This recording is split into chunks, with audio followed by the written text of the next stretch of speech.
Hello, hello, hello, hello. Hello. Today is day 3 of Arnold and I's fundraising streams for our trip to go pitch our comic book to 2000 AD in Yorkshire, England in November. So, Thought Bubble Expo in Yorkshire, England. Yeah. yeah, Thought Bubble, we're going to be. They are only accepting in person applications for new artists and writers.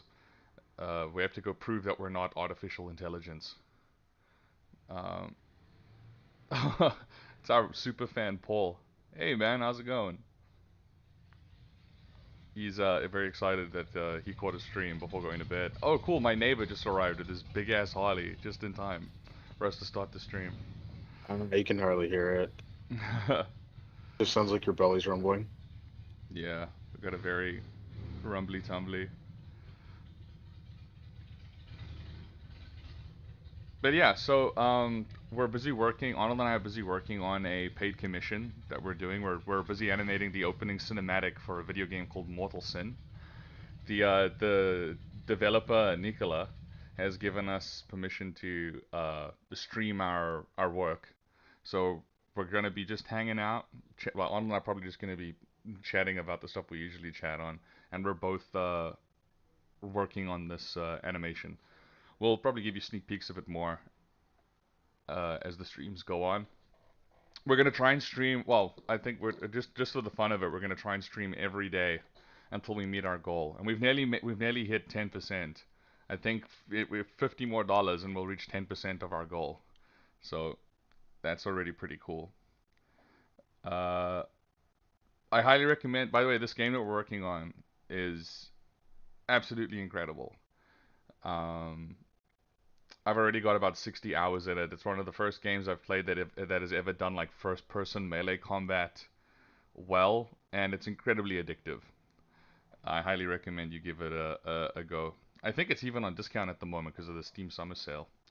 So I believe so. you would be an imbecile to not give it a go.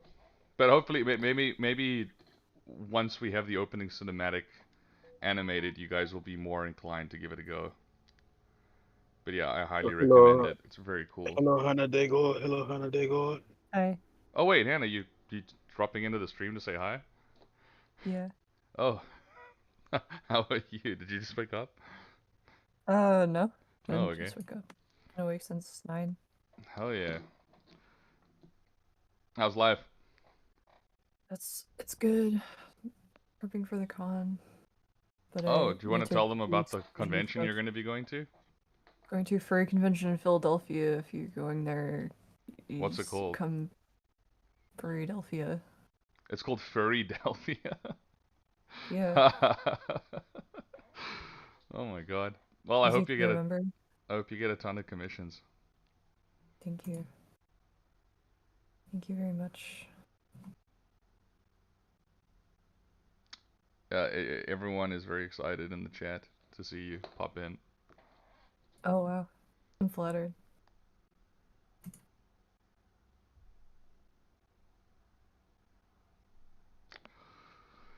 Okay, well, I'm gonna start working. I'm You need to nearly. just start streaming. Yeah, we literally just started streaming. Cool. Cool. Yes, if you guys don't want any dead air, I could talk about my hyper-focus interest at the moment. What's that? The George Romero zombie movies. I've been getting really into them again. They, man, what an amazing like set of movies for what it is, because it was basically like a bunch of guys in Philadelphia, I Mm-hmm. think. I bet they Funny, went a to Furrydelphia. bunch of Philadelphians, I believe. Furrydelphians. Um, basically making like indie movies and getting like a bunch of people like involved and stuff, and it just spawned into this whole like cultural phenomenon. Because I was thinking about it, like people always have been saying for a long time there was a period of time when they were pumping out zombie movie after zombie movie, and the consensus was like, oh, this is like totally played out. This is no longer like an original, interesting premise. They're all kind of like the same song and dance. So I figured, okay, well let me go to like the originals, Night of the Living Dead, Dawn of the Dead, Yeah. and I gotta say, like Day of the Dead is an amazing movie. It is basically like a stage play that is LARPing as a zombie movie No. for like the middle part of it. It's basically like a stage play, and the beginning and the end have zombie stuff. It's one of the few zombie movies that have a zombie as an actual like character that you follow that has like an actual arc, which is Yeah. very interesting.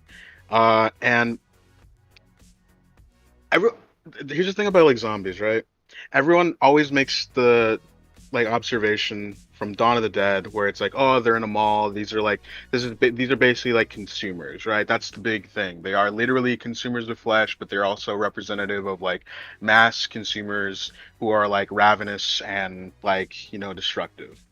And that works for the allegory in that movie in Dawn of the Dead, but I always thought that that was a really like limiting idea for what zombies are because it's like think about it this way, like what is like the great American monster, right? It's not like werewolves and Draculas and stuff. That's like European. It's And then 9/11. Dracula's. and Japan has Godzilla and kaiju Yeah, and because stuff like that. Godzilla's like a representation of like the nuclear strike, right? Yeah, and I always thought like, well, what is like the American equivalent? And it is zombies, but I was always like, well, what is like the great American fear essentially when you're asking what the American monster is? And I think Day of the Dead captures it really well because in that movie you can kind of read the zombies as representative of society at large. And what that means is that basically the survivors, the main characters in that movie, are set as outcasts who are trying to maintain their like social cohesion as like a sort of like larger but still kind of like survivor group. And that's the same case with like every zombie movie. They always do the whole thing where like, oh, humans are the real monsters. They like fight each other, blah blah blah.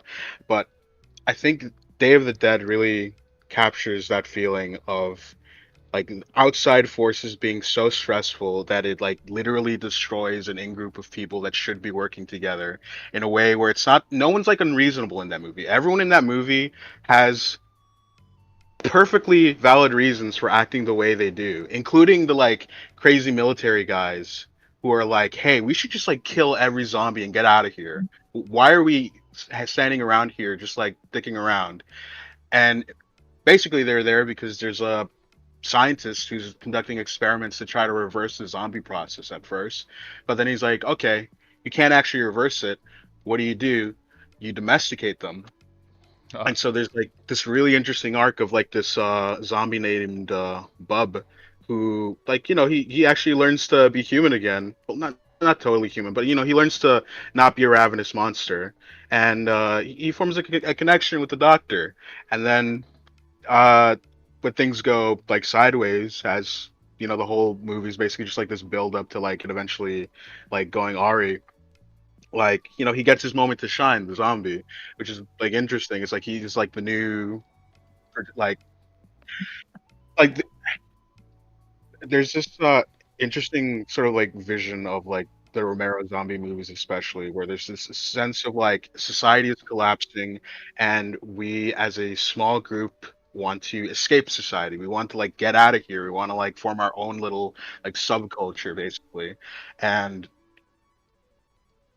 like the social fear of like even if you do that, that it can still go like terribly, terribly wrong, and like that's what the American fear is. It's like there's like a social fear to it that it's like I find like very distinctly American. It doesn't exist. I've lived in like South America, and that doesn't really exist there. That same level of paranoia towards like the mass society outside of just you and your friend group, and and that fear that like your friend group can like dissipate over like terribly like big circumstances beyond yourself. It's like also just like I don't know. There's just a lot to say about it, and yeah, I feel like zombies are due for a comeback, dude. I feel like the kind of like like paranoid attitude that's caught in those movies is exactly the kind of thing that's being felt like now. And dude, I feel like the first person that really makes like a new like zombie flick, they're gonna make like millions. dude, the next zombie flick that's gonna come out is gonna be like the COVID vaccine turns people into zombies. It's not gonna be this like astute, clever thing. It's gonna be schlock. No, that's the thing. They've done that before. They still make like schlocky like zombie movies that are just like, oh, COVID. But like, no, that's not the fear. The fear isn't like contagion or like even like cannibalism. It's that sense of like being caught in like this massive wave of something. That's why I think like the slow kind of giant horde of zombie thing, like that's way scarier than like the fast scary infected dudes that are like running around and going wooga baga. I That don't know. A that's guy running at me really fast in the middle of the night going "Googa baga" is a lot scarier than what did you say? Social consequences. What if there was a zombie movie, Arnold, where the zombies were cured by falling in love? Would you watch that? They do that in Daisy. Do they? I don't know. No, I thought that was Or there's like Warm Bodies. uh oh, Warm Bodies. What's Daisy? Is that a video game? I don't know anything about video zombies. game. Yeah, Yeah, you silly Billy. Sorry, I don't like zombies. You don't like zombies? Why, are they spooky or just boring? I think they're lame and boring. I tried Really? to show Hannah Dawn of the Dead, and I think that was a bad choice. I should have shown her Day of the Dead. Out of all those original Romero movies, I think Day of the Dead is just very like it holds up as a movie, not just like, oh, I like zombies, so I like this. Yeah. It's interesting, at least. Oh, my mom texted me. Dope. Ow! Oh no, my brother. Oh, sweet. He set his marriage date for November of next year. Hell Oh, yeah. everyone's invited, by the way. Everyone's It's an invited. open wedding. Yeah, everyone in the chat right now can come to the wedding. Yeah. But anyway, okay, hold on. I haven't looked at the chat in a while. Sorry, I'm being a bad streamer. Let's see. Oh, Paul was finally able to catch one of these streams, Hannah, because we did it early enough. Oh, cool. Our most vocal fan has finally been able to catch a stream. Why does it say Brazzes? Watch yesterday's stream. Cruelty Squad webcam. Yeah. Sorry, there was a solar flay. Jamil Frost says, who's your favorite 2080 artist? I'm very fond of Kevin O'Neill and Henry Flint. Let's look them up. Hold on. Let me open up my web browser. Hold on, check this out. If I switch to internet browser, I should be able to. Can y'all see the? Oh man, it's not working. Hold on, I'll figure this out. I'm intelligent. I've done this before. I doubt it. There we go. Okay, so what was the Henry Flint?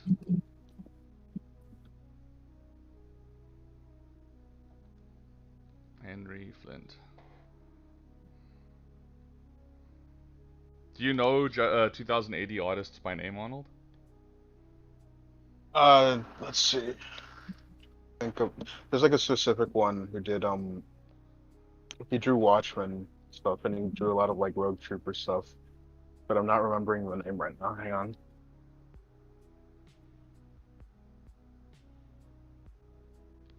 Dave Gibbons, yeah, I really like Dave Gibbons' work. Dave Gibbons. Dave Gibbons. He kind of Wake up. Wait, hold on. There's a Dave photograph of him. Oh wait, never mind. I thought he was talking to Kanye West. kind of like really nailed down that like super. There's a lot of, especially in Judge Dredd, a lot of early work where it's very like sort of like slinging ink feeling, where it's like very like chaotic and stuff. But he managed to make these really like ink heavy comics that are like super controlled and super detailed and really like clean and nice. And I've always really like looked up to that kind of artwork just because it's like so like if you look at it in black and white, it stands up as an image, but then he manages to still set it up in a way where like colorists can do like amazing work on it. Like I don't believe he did the colors in Watchmen. I think that was another guy that came in and Wasn't he? collaborated Didn't he on do it. something in Watchmen though? I recognize his name. Yeah, he was with the artist for Watchmen. Oh, okay. He was the penciler and inker, I believe. But he wasn't the colorist. Yeah, I believe the Back color then, was Back then, those were two separate departments. Well, I think it still is Yeah. the case, actually. Never mind. Yeah. Um, Because people who know how to draw don't know how to color for shit. I think it's more so that, as someone who does all the coloring for Scumhouse, I think it's a lowest skill job. And if someone like you and Arnold, you guys are both capable of coloring, but it's time consuming. So it's better to just hand it to someone like me who can't draw. It's a better use of time, I'd imagine. I'm Nah, pretty. Shaggy, listen. What's up? Sorry. Bleh. Me. With animation, I feel like the designers or like in this case me, I've Yeah. already picked out the color palettes, and I've already designed them. But comic artists, if you hire a colorist, they design all the color palettes. Oh, So okay. Well, I'm that's a sorry separate skill for in and of itself. mansplaining to you then. No, that's okay. That's why I'm saying like that I as a comic artist, it's a dream to be paired up with someone who's really competent in coloring because then they can like bring out your inks and they can make them come to life. But if you hire a bad colorist, It can it like ruins ruin it, yeah. everything. Oh wow, I didn't know that was the case. I Yeah, thought it was just you kind of yeah. design and someone comes in and just because what I do is No, basically just paint by numbers. I mean, Hannah hands me yeah, she hands me a colored illustration that'll have like the characters' mouths open and stuff like that as well, so I can get their teeth and their tongue and the inside of their mouths as the color. Well, you got to remember And that then like comics aren't storyboards, it's so they're more like a series of illustrations, and you got to put like way more care into yeah. them than just but every single page is about like having a really good composition. If you fuck up the color, then you fuck up the whole Arnold, thing. every time we have an art conversation, we always get dangerously close to saying each frame is a painting. Framers of painting. Yeah. Every There's panel is also something. there's also Simon Bisley. He's done a lot of stuff for 2000 AD. There's like Slain is like the big one, but he's also done stuff for like their other pre-existing stuff. Uh, ABC Warriors, I'm pretty sure he's done. Um, Pat Mills is like sort of the he's not he's done like more like writing stuff, but he's worked on this comic called Requiem Vampire Night, What's and that? that one What's it called? uh Requiem Vampire Night Requiem, you and mean? Rec is that how you say it? Requiem. Like Requiem for a Dream? Oh, okay. Oh, I always okay. said Requiem for a Dream. I Oh guess wait, Requiem I've for never a heard. Dream. you know what? Odds are it's probably. Whoa, this looks really cool. It's Requiem. Dude, the art Whoa. this comic has the most insane art I've ever seen. It's like every single thing is like hyper super realized and like really detailed, and it's like, dude, this is like nuts. Like even for this type of like sci-fi like comic thing where like it's dense in detail, it's like God damn, this looks gorgeous. it's a little insane that like someone like actually sat down and managed to make this like exist. I also You like should that it's not 9 panels per page, like yeah, most modern comics. it's got a lot of spreads, obviously. That awesome You art, wanna but know they what's also funny is create more fulfilling. Arnold and I when we were in Los Angeles just walking around and we walked into a comic book store and I don't know, we were being pretentious dickheads, but we were basically pulling out modern comics and like every Marvel comic you pulled off the thing, every DC comic, even the indie stuff and the smaller companies like what is it, like Image and I IDW. would not call Image small at this point. They're Oh, okay. basically Well, like but compared to DC and third leg. Marvel, they're like the third leg. Yeah, the third mutant prehensile leg. Third But leg. we were looking at all these comics, and every single comic had the same layout. It was like it was a storyboard. It was panel, panel, panel, panel, panel, panel, panel, panel, panel. Every page was 9 panels. Or sometimes they get crazy with it and it'd be 3 panels, one long panel, and then 3 panels at the bottom. They very rarely like broke away from that formula. Like maybe every once in a while there'd be like a full page spread. And then we literally grabbed like a 19 like some random issue of like Wolverine and Hulk from the 90s or early 2000s, and we opened it and every page was like laid out completely differently. Like they really took advantage of everything. And I mean of like all the space, and like every page was a different composition to kind of create It like an was interesting flow to actual the like story. negative space that they were brave. Here's the thing: when you're making a comic, you like obviously every page kind of counts. You want to make sure that it's like maximal use, and they were like brave enough to have like almost like 2/3 of the page be blank, so there was this awesome like Silhouette, just this single cutout silhouette, image. Yeah. this really cool like use of negative space and like bold imagery. Because like that's the thing, like everyone, there was this like through line where people are like, oh, if you're like an indie comic person, then you're great for storyboards, and I highly disagree. Just because I feel like the real strength of comics is that it's all about really great composition that can be like messed around with like a lot, just because you have an entire page to work with and you're not just working off of Yeah. like the screen. And with like storyboards, I feel like each you're doing it under the assumption that not every composition is going to be on screen forever. It's just going to be like this a sequence. But the thing that makes comics cool is that it's capturing that like perfect moment in time when it's like it looks the absolute coolest that it could possibly look. And if you just go into it like a storyboarder where it's just like, ah, yeah, you don't really care about like how the image is gonna come out. You just like, yeah, But it's like a yeah. passing image. Yeah. And now look, Arnold and I we're very fringe on the entire industry. I mean, we've never worked for I interned at a large studio for a little bit. I mean, I think Arnold has always been independent. Hannah has started working on Smiling Frames, but that's all been work from home. Like, you know, we're not, none of us are really versed in like the mainstream industry on a first-hand basis.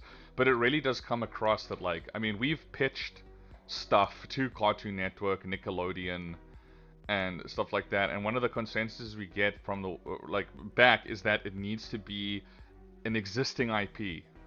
We're only interested in existing IPs. You know what I mean? Like an established IP.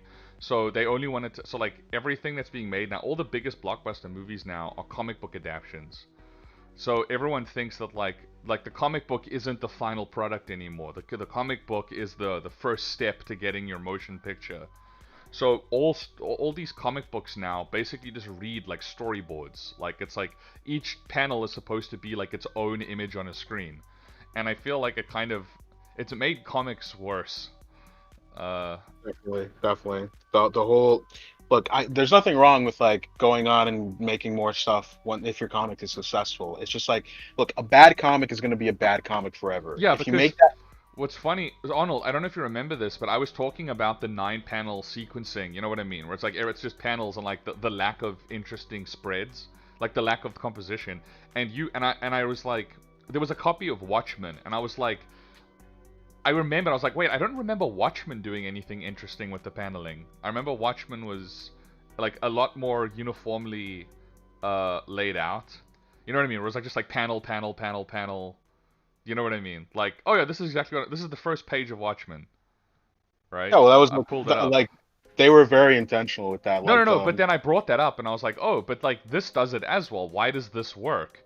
And then you were like, oh no, this was a deliberate choice by them, and it was like kind of like they knew the rules and were using this as a means to break them. But I mean, yeah, look because at they this. were. It's literally just like like 6 panels and then the wide panel. It could basically just be like a pulpy like like comic from like way back where everything's sort of like a little noirish but not too much, but like that kind of thing. Like that's what like it's basically like an homage to. It's just like the material is taken deadly serious and like actually executed like with some gravitas, so that makes it feel like extra like whoa, this is actually like as far as you could take this superhero concept out there. It's like a very intentional thing as opposed to where I feel like a lot of comics it's like like there's no real intentionality behind it. It's like yeah, we're drawing something cool, and if it's like good enough, it's good enough. And fair enough, if you got to get your thing on the paper to meet deadlines, that's what you got to do. But like if you're doing it independently, you gotta take some care to make sure that the final draft that someone is getting of something is like worth going out and buying. I'm on the Amazon page for the Watchmen novel, right? Now, usually when there's a novel, or I mean a graphic novel, the expanded item image list on the left will show you pages from within the graphic novel, and the like of all the pages, like all the reading sample pages, are all like 9-panel pages, or 6-panel pages with one long panel at the bottom. Um, and I just think it's funny that like we were talking about like, oh, all these things are like this, and then we looked at Watchmen, and then we had to come up with a reason of like, well, wait, this works. Why do I read a modern comic and feel nothing, but like I can read Watchmen because I mean I didn't read Watchmen early on in life. I read it way after I watched the movie. I was in like film school when I watched it, and I couldn't put it down. But there's like other stuff that I pick up, and I can't even get halfway through it, and I get so bored. And I don't know if uh, that's a me But problem or if it's just I don't think people are taking. no, dude, listen. I think like the thing with like Watchmen is that the script for it was like meticulous. Like it was basically one of those things where every single panel was described in minute detail, and the story was given like a lot of like presence in that story to like. What am I saying? What is that story was given a lot of presence in the story? You know what I mean. It's like a story first kind of thing. They were Yeah, making it look cool, but like every frame was a and painting. every film was a painting. I love that fucking phrase, dude. I wonder what the guy who actually like has that channel, like what he's doing now. I think he's still just making videos, isn't he? I think he like stopped making them. Am I wrong? Oh. We got some suggestions in the chat for other artists to look at, by the way. There was one called Frank Quietly. And I don't know if you've heard of him. Arnold?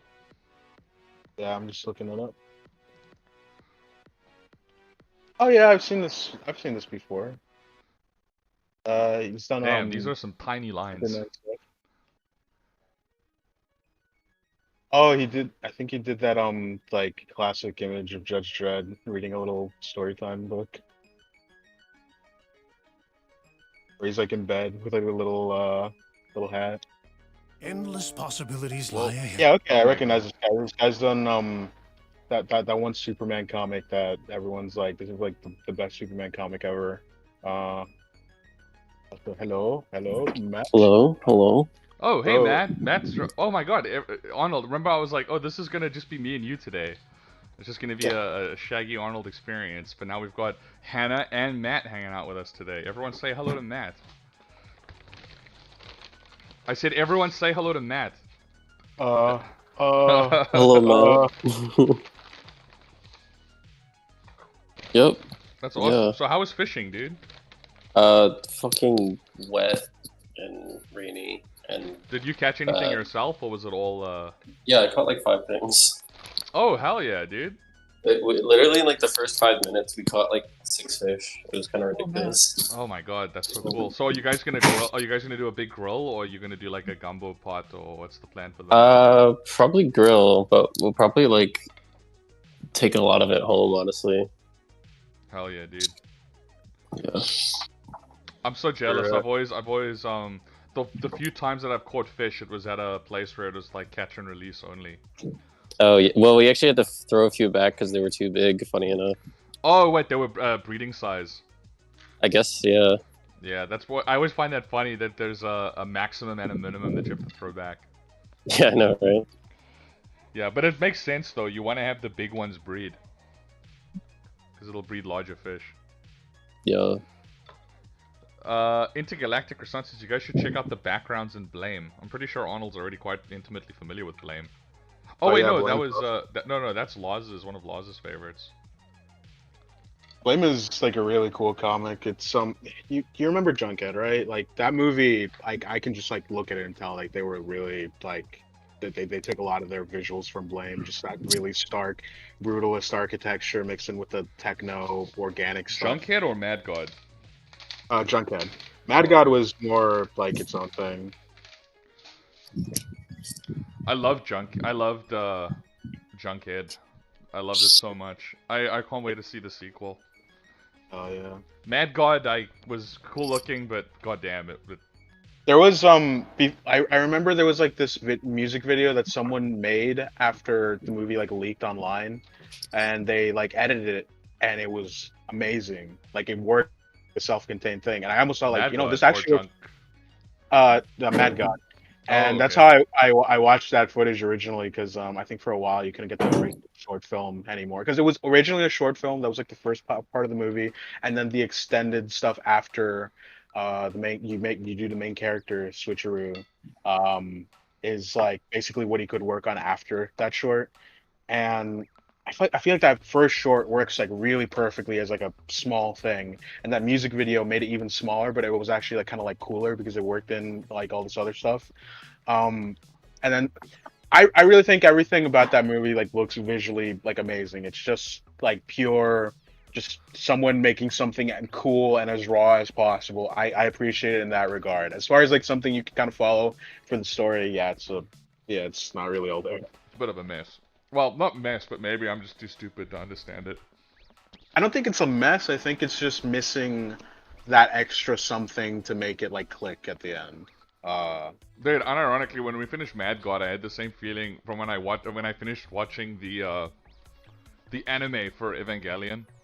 Like, without watching the end of Evangelion movie, I just went, that what? What? What was that? Like when it ended, that was like, that's your ending? A PowerPoint presentation? Makes me think of Mo from the not Mo, Krusty going like, "What the hell was that?" He's watching like some Russian cartoon.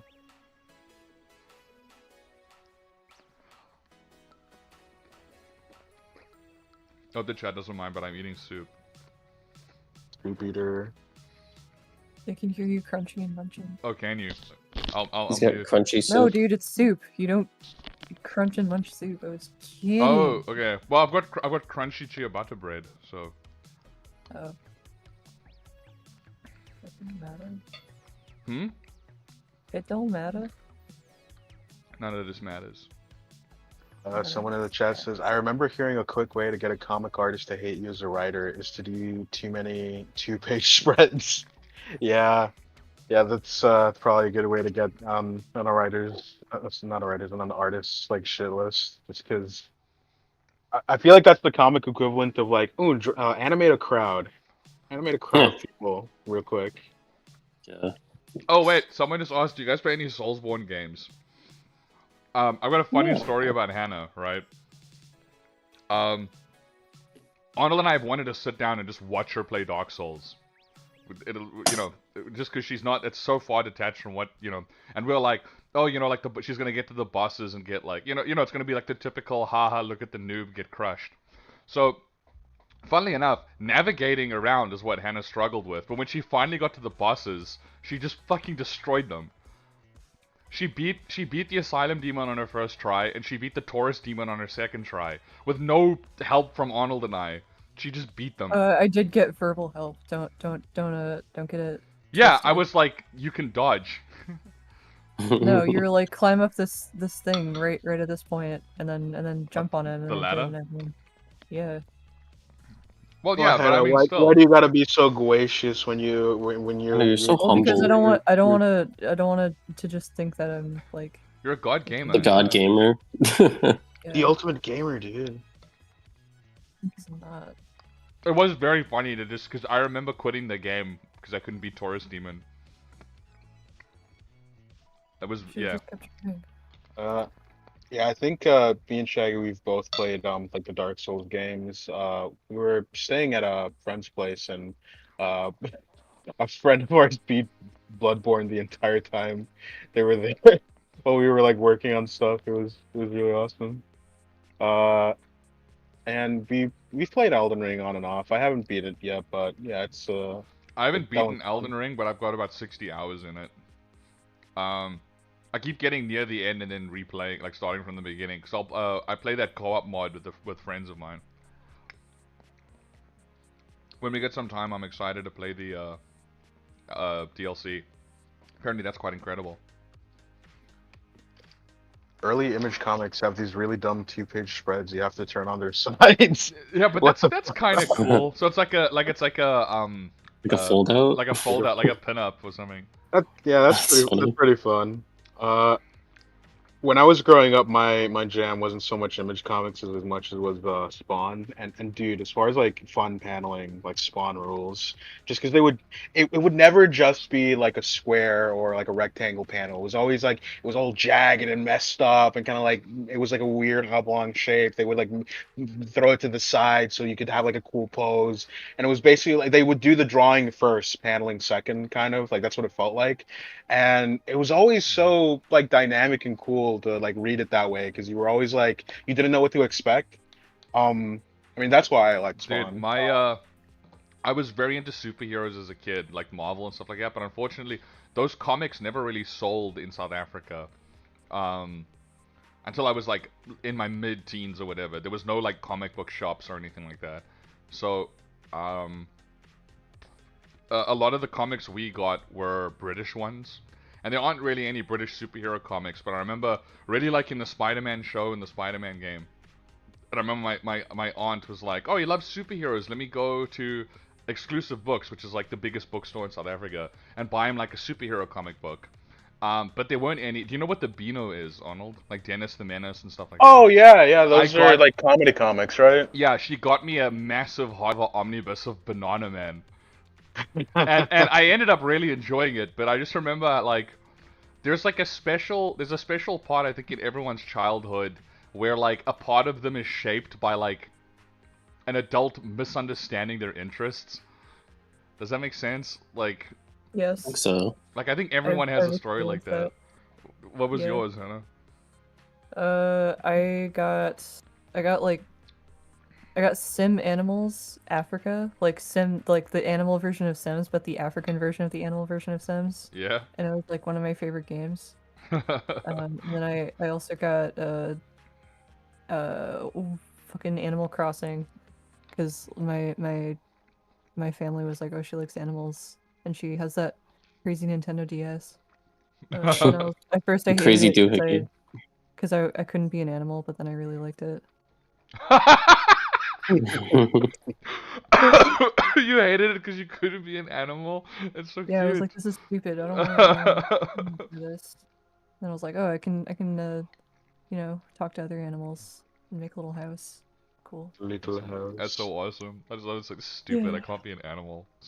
And I Yeah. probably like there's these games called Shelter where you play as like these animals they're like defending their young. I think the first one you play is like a badger or something, and the second one there's like more species that you can play. I think you might like it. It's like an animal simulator. Hannah loves animals so much that I was like, we should play Monster Hunter. It's a really fun game. It's a beautiful game. And you even get little cats. And then we played it for like 30 minutes. And Hannah was like, I don't like this game. I don't like hurting the monsters. Yeah, I don't like killing them. Makes me feel bad. Yeah. Fair I enough. don't want to come around or be them. You want to Is be there the any animal? Are there any games where you can are there any games where you can like be a big dragon? Cosmic Uh, stuff. Actually, Big I was about to say dragon. Godzilla. Spyro, but you said big dragon, so I Yes. don't think that counts. there's Well, I also like Spyro because he's can be the dragon. the developers who made Baldur's Gate 3, they made those Divinity games, but they made this weird spin-off called Dragon Commander, where you basically play as a guy who can turn into a dragon, and it's Oh. also a dating simulator. Like Dude. there are, What? there are Wow. multiple like princesses that you can like court and stuff, and they have like weird stuff like a skeleton princess and like a weird like Really? fish princess, like stuff like that. Yeah, I That don't sounds think you. awesome. I think the game itself might be a little like confusing because it's like a tactical thing, but like that the fun stuff is really fun. I think you would like dig it. I want to be a dragon who dates a skeleton princess. Whoa. Did you guys see? I remember seeing you know when like you finish a Netflix show and then it does like that thing where it's like you might like and it shows you like a trailer for something Yeah. else. I got one. I think I finished like Bochi the Rock or something like that. Not Bochi the Rock. The main character's called Boji. What is it called again? But that little prince. The little what is it called? Lila is the voice actress in it. Ranking of Kings. Ranking of Kings. So I was okay. watching that, and then it did like a you might like as well, and it was like a oh they're like dragon pilots, like it's like these guys in there like they're like pilot Yeah. dragons or whatever, and I was like this looks really Yeah, cool. yeah. And then I start watching it, and they get vored by the dragons, and I was like ugh. Yeah. And I was immediately like no Heard no about no, that. this is gross. I don't like this. Oh And then no I didn't- no! This is not it. I was like this had a dark energy to it. There Was it there very was gratuitous? Yeah, like you'd see them like slide down the esophagus. Cool. There was this one anime that came out a few years ago where people looked at the designs and they were like, "Oh my God, this is so cute." They're like little like furry whatever the fuck. And then they watched the show and it was like the most hyper violent horrible Oh, thing. Made in Where Abyss. yeah, Dude, that's that just one. Happy Tree Friends. Made in Abyss is kind of wild. Yeah, I read that for a bit and then I stopped. I saw that there's like a movie for Spy X Family, Yeah. and there was I don't know if you saw it on Twitter. Oh, There was like a yeah. tweet where she needs to poop or whatever, and I was like, what the fuck? Like, I get the gag, but there was just that one shot where she's like red in the face and like grasping her ass, and I'm like, nah, the dog, nah, Yeah. no, no. No. No. Yeah. We're not about that here. There's stuff in that anime that I really like Spy X Family for the obvious like breeder propaganda that it is, but there's moments in it where I'm like, you didn't need to emphasize this with the drawing. Like there's this running subplot where Anya's friend has got like a massive crush on Anya's dad, Oh, yeah. which is kind of cute. You know, it's like a childhood thing. You know, like you would like become enamored with an adult. You know, I think everyone identifies with that. But they will like illustrate her fantasies, and I'm like, Yeah. they're like married, and he's like holding her in like romantic ways. Nothing like overtly sexual, but it's just like this didn't need to get this much. Like I get it. Yeah. Maybe it's just a culture difference, but like yeah, that was. I remember there's moments in Spike's Family where I'm just like, whoa, and then that one with the pooping, I was like, let's relax. Let's dial it back, fellas. Yeah. Pooping? Pooping. She had to go to the bathroom, and then she couldn't, Shitting? and then shitting. Farting? We poop farting. And you know what umarashi is? Yes. It's I'm like- very well versed in Omurashi. How dare Yeah. you ask me such a silly question? It's more so of like an opening statement because we have an audience. I don't want to assume the audience knows Oh. what that is. Well, Yeah. I assume that I know what it is. What is it, Hannah? He... It's Okay. more so like pee dancing, where like you're It's not holding pee it in and dancing. you're like looking uncomfortable because you're holding it in. That's what Anya's doing I've with heard her of Oh. it. to like a Well, hide Omurashi the is- hand. Poo Omurashi is dancing. just like pants sweating and piss. Oh, It's not specifically what it means. This It's a part of it. this is so awesome. This is so Yeah. cool. I love comics, guys. I love comics and cartoons. I love piss. oh shit! I should probably focus on Arnold's drawing. It's literally just being like some YouTube video. Yeah, what are you guys working on? I'm a little late to the party. Motal Sin. I'm working on Mortal Sin stuff. If I get this shot done this stream, I will work a bit on like design work for the 2000 AD comic, just because it would be cool to kind of show people what goes into that, like the design Mhm. process and stuff. I don't know if anyone would be down for that, but yeah, that'd be a cool thing. It's better to have than- with- Dude, I accidentally had it like paused on like a YouTube video that autoplayed this whole time. so, yeah. Hannah, what's the last comic that you read that you were like, whoa, this is kind of cool? Uh, Was it Watchmen? fucking, I don't know. Wait.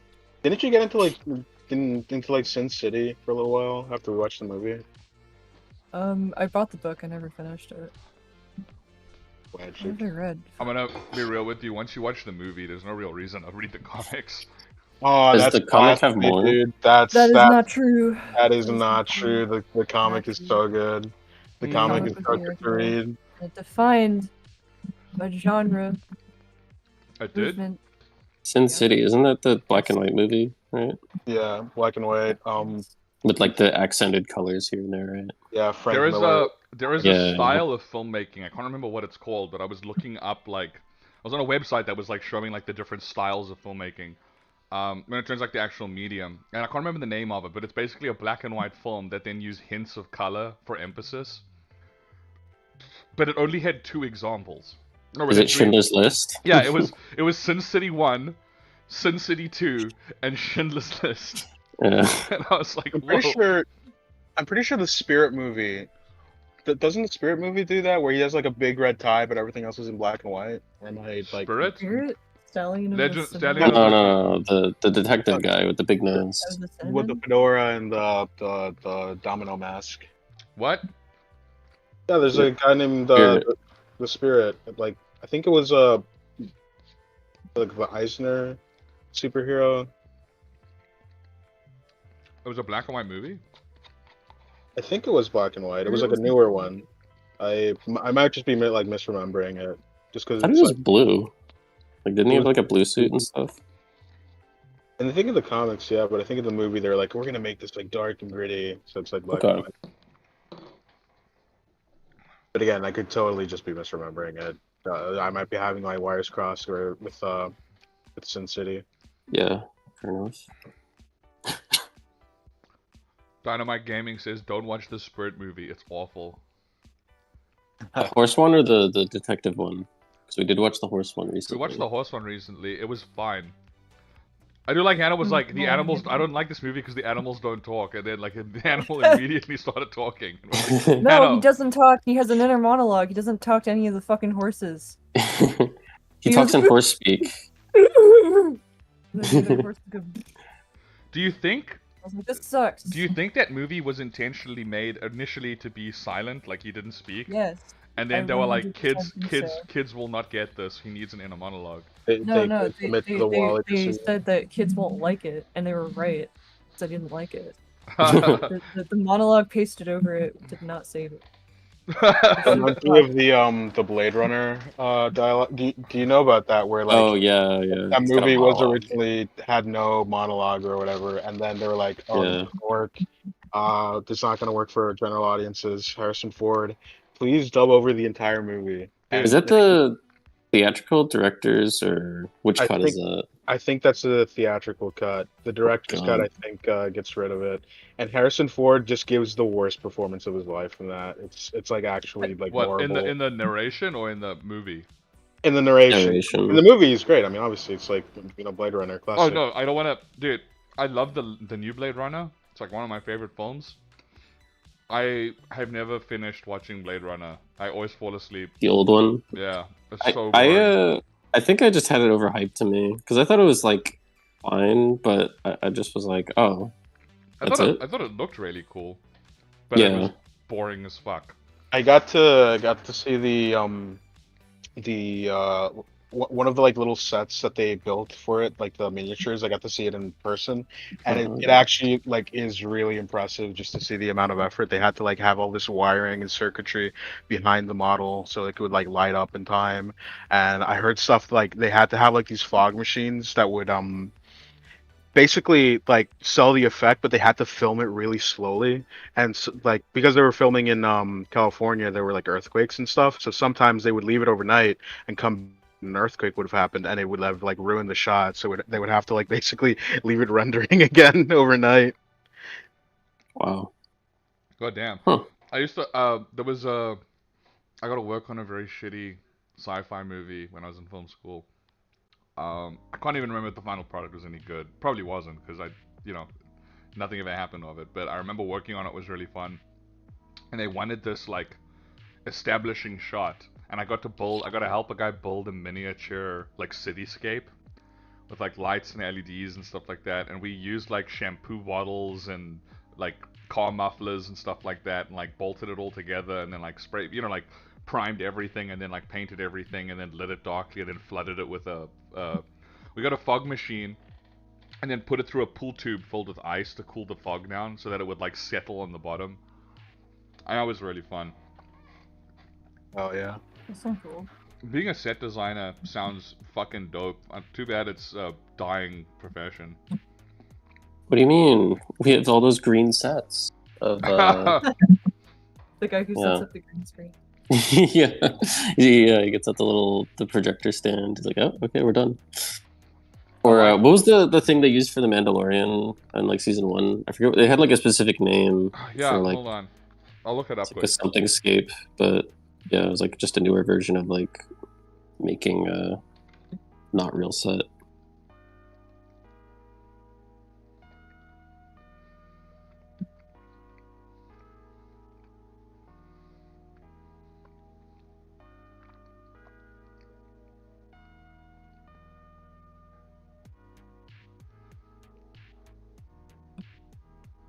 Man, I can't find the fucking name. It's called The Volume.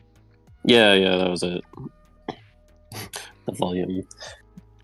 One of the things, there was this Newgrounds competition to make like a live action thing, and I took some time off of work to try and make something. I never put it together because I looked at the footage and I was like, "Damn, this kind of sucks."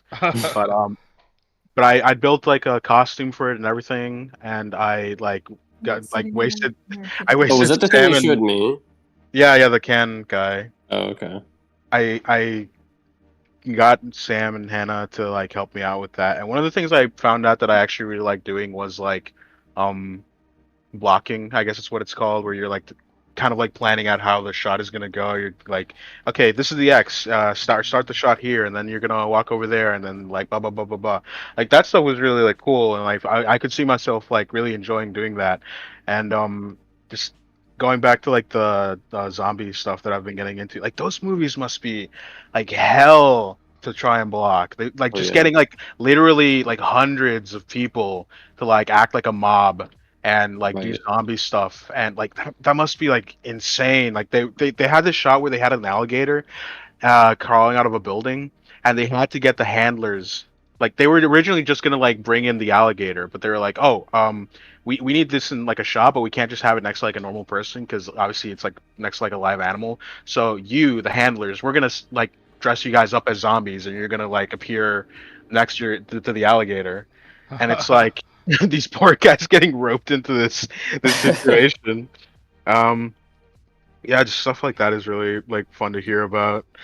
Yeah. Uh, Or like, I don't know, the planning to that stuff is always crazy too, because like even outside of zombie movies, like if you have some sort of crowd and you just have like a ton of squibs that have to go off for like gunshots, like, and then you do your take wrong, it's like, oh, okay, time to gotta install all that stuff again and like get clean But I mean, clothes I or don't think whatever. they even. I don't need like the idea of a squib didn't exist back then.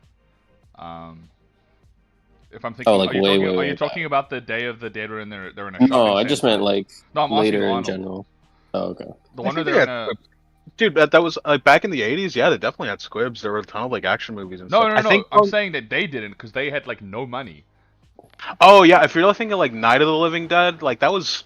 Yeah, I because I mean, mean, you know how what they did with squibs, like you know how what they had as a squib. I still think it's fucking incredible. Because they were shooting on 35mm film. Doesn't have the greatest resolution. So what they would do is they would have the zombie. So say a zombie gets shot in the head, right? They'd actually put the makeup on it, and then they'd put like a lump of clay. Um, and then in the lump of clay, they would put like a little pocket of like red goo or like corn syrup, and then they would put a coin behind it. And there would be a piece of fishing line attached to the coin under the clay. So they would oh, sculpt I've the heard of clay. this. I've heard of So they this. would Yeah. sculpt the clay over the coin, and the coin would be covered in like goo or corn syrup or like fake blood or whatever. And there would be a fishing line coming out of it. And you wouldn't be able to see the fishing line on the film, but when it got shot in the head, it was just them yanking the chain, and it would pull the coin out of the clay, and it would make it look like a bullet hit in the head. Like that's all it was. It was a coin and some painted clay and some jam. Dude, Like I remember reading about this back. I haven't thought about that in years, but yeah, they would have to come up with so much like actually creative like off the cuff stuff like that like on the Thing, like famously like the Thing movie, the monster, like half of those effects are just like melted bubble gum to get the oozing like effect and stuff. It's just there is I, so I'm much CG has robbed us of so much like because like now it's just like I made it on the computer. We made it like all behind the scenes for modern movies sucks because it's like it's all just like we made this in like in Maya, and then we rendered it, and then we matte painted it into the background, and you go, dude, oh, okay.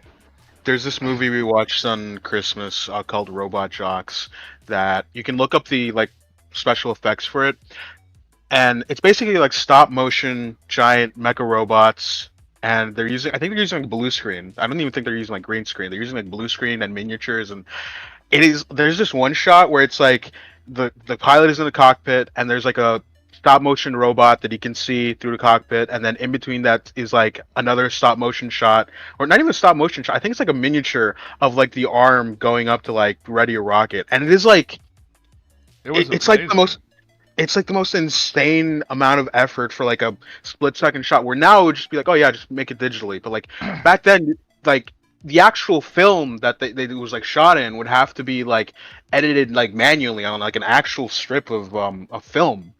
And them being able to like make that work is like Yeah. insane. I mean, we were just talking about the Mandalorian, right, with that extendo set. But funnily enough, that the idea for that technology, like that's not even a new idea. The original King Kong movie used a version of that idea. I don't know if you know this, Matt, but there's a shot where King Kong grabs a car and throws it up in the air, and it goes off camera, like off the top of the camera, like off the top of the view, and then it lands in the foreground as like an actual car like collapsing. And all that was they were filming. They built like a street set, and then the wall of the street was just a white screen that they projected, like like stop motion miniature footage on. And the little miniature of Kong, like it's because it's projected, it seems quite large. He picks up the car and throws it up off the top of the screen, and then they dropped an actual fucking car in the foreground of the shot that Whoa. just like collapses on the ground and crunches to like sell the effect. Like, oh, it was so cool. And back then, and it's what's a real waste? Back then, there was no such thing as behind the scenes DVD commentary, so no one could even appreciate how clever that was at the time. Dude, I think the last like behind the scenes stuff that was like really cool was the Jurassic Park stuff. Like I grew up like watching those along with the movie, and just like there was this like cool transition between them trying to do like stop motion stuff with those dinosaurs and them doing like the digital stuff where they were still kind of animating it in stop motion. They were just digitizing it. Like they would literally have like dinosaur puppets that they would animate, but underneath it there would be like these like electronic little like balls basically like to tell you where the like the 3D positioning was on the actual program. And like even that stuff is just cool to see, just the synthesis of technology to like get there. Um, Pardon me, sorry. I think you see it more in like movies that have less to work with, because like movies that have like a proper budget, like it's like Crab Evolution. They found the optimal, most like safe, boring way to make movies now. There's nothing that is like left unexplored if you have like enough of a budget. But if you need to make like compromises with the budget to get somewhere, that's still the area where you can find cool like stuff. Yeah, I don't know, man. I'm kind of jaded when it comes to most media these days. I just want to sit and make my own stuff. I'm far more interested in making my own art now than looking and appreciating other people's, because everything that's being made, I just don't fuck with. I feel the same way. I feel like I have more room now to kind of go back and appreciate the stuff that like kind of got me into art to begin with. Like I don't know, I've just been going through a bit of a phase where I'm just going through media that I used to really like as a kid, and I kind of, as an adult, I either like kind of forgot about or just sort of like became disinterested in. Um, because like back in the day, I used to be like such a huge like horror movie like fan, Yeah, that was and like your entire personality when I met you. No offense. no, pretty much, yeah. Like, and for a while, I was like, maybe I'll tone it down a notch. But like I like that stuff for a reason. I like the creativity and like the willingness to go to like the weird places in terms of like story and stuff. And like even now, I feel like there's cool stuff being done in horror. Like I like the super artsy A24 style horror movies, but I also like stuff like Terrifier, which is like basically just some guy making like a really gruesome like slasher flick in like as much as an old school way as possible, and it just like works. And yeah. I Arnold and I have a dream, because like Arnold and I want to make live action stuff one day. Like I want to be able to make a live action film. It looks really fun. Um, and our idea is to make we want to make a found footage horror movie.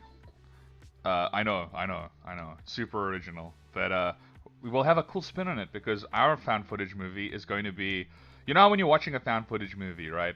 And it's a bunch of teens in the forest, they're holding their camera, then the spooky shit starts happening.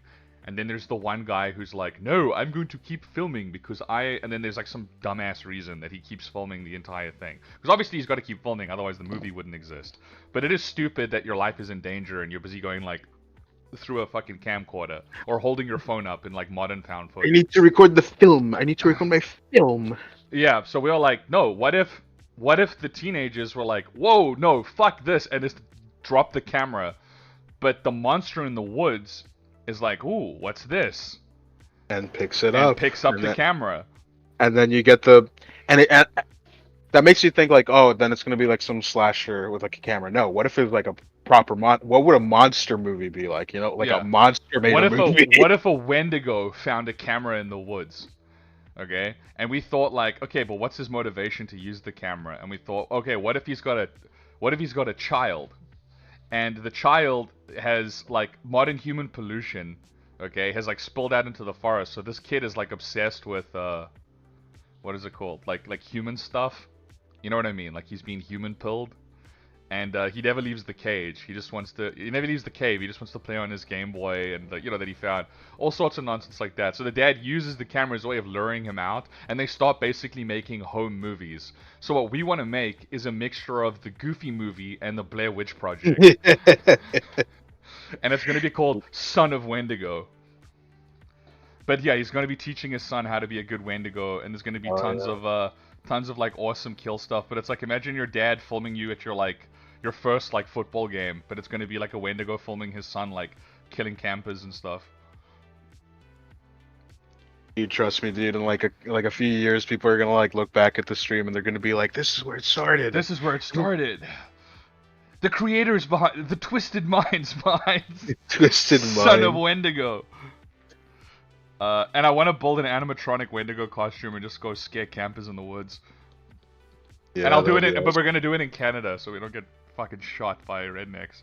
Although actually, now that I think about it, those fucking Quebecian dudes, you don't fuck with them. They're basically rednecks that speak French. It's a horrifying concept.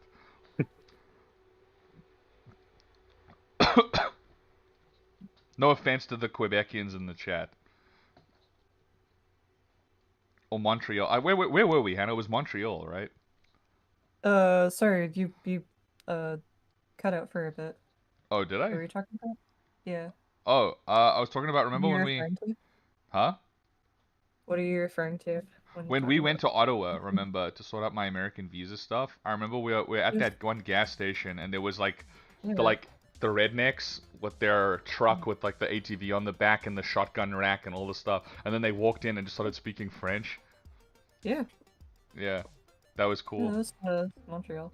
That was Montreal. Yeah, I thought so. Yeah. I love road trips with my friends.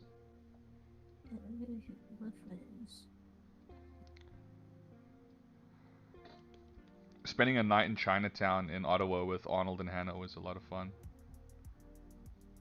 Didn't we end up?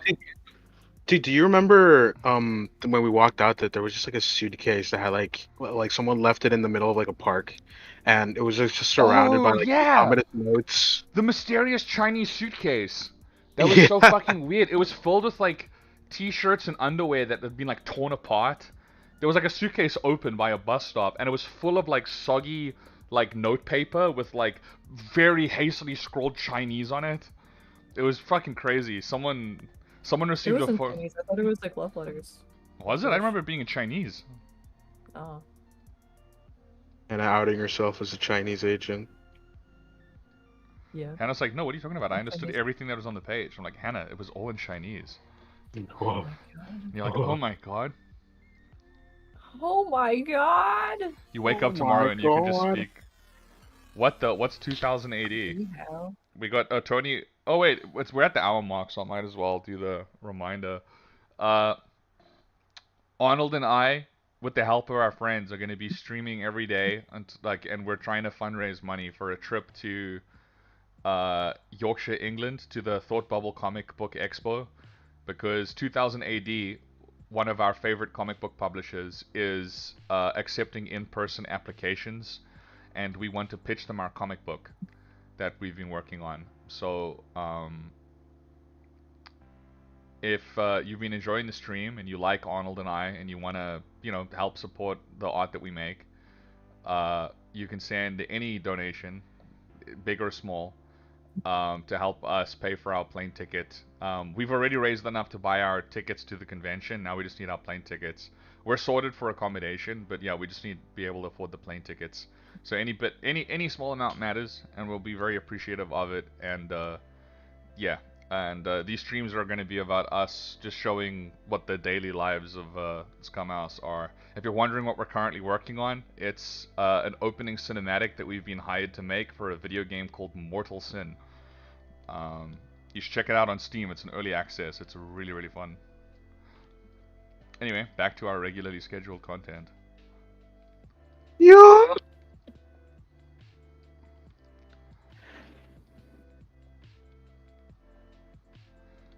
Don't everyone speak at once. How's Moho treating you now? I'm Is it still getting like pretty crashing I'm stuff? getting pretty fast with it. I'm not gonna lie. Oh yeah. It feels pretty good.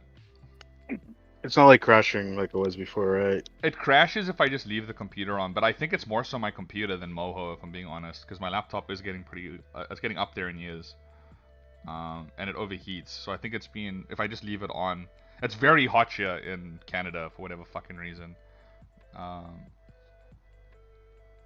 But yeah, Moho is a pretty great project. I should probably message Darcy soon, just be like, yo, check this out.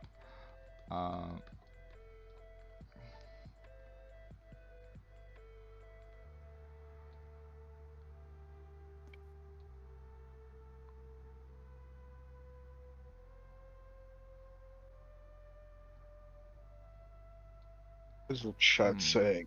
Chat. What are you saying? What kind of game is it? RPG? It's a first person like slasher. Yeah, it's a I'd say. first person like slasher roguelike.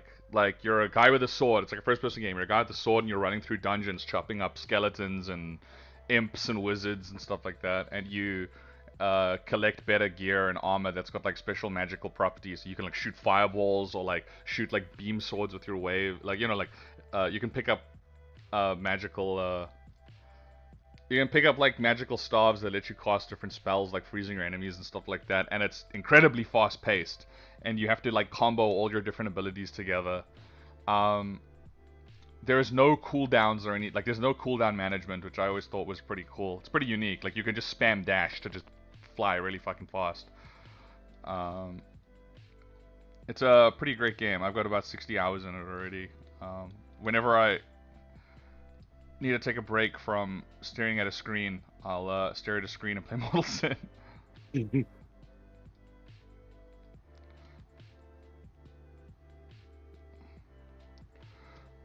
been a while since I played a game that I like lost so much time to. I think the last one I played was Fallout New Vegas. Fortunately, recently I had to like uninstall a ton of my games just to make. I was having like memory issues with Clip where it was like, oh, you can't save this file. You like don't have enough, which was weird because it was like not even in the same drive or anything. So yeah, I had to uninstall New Vegas. I had to uninstall tons of stuff. That sucks.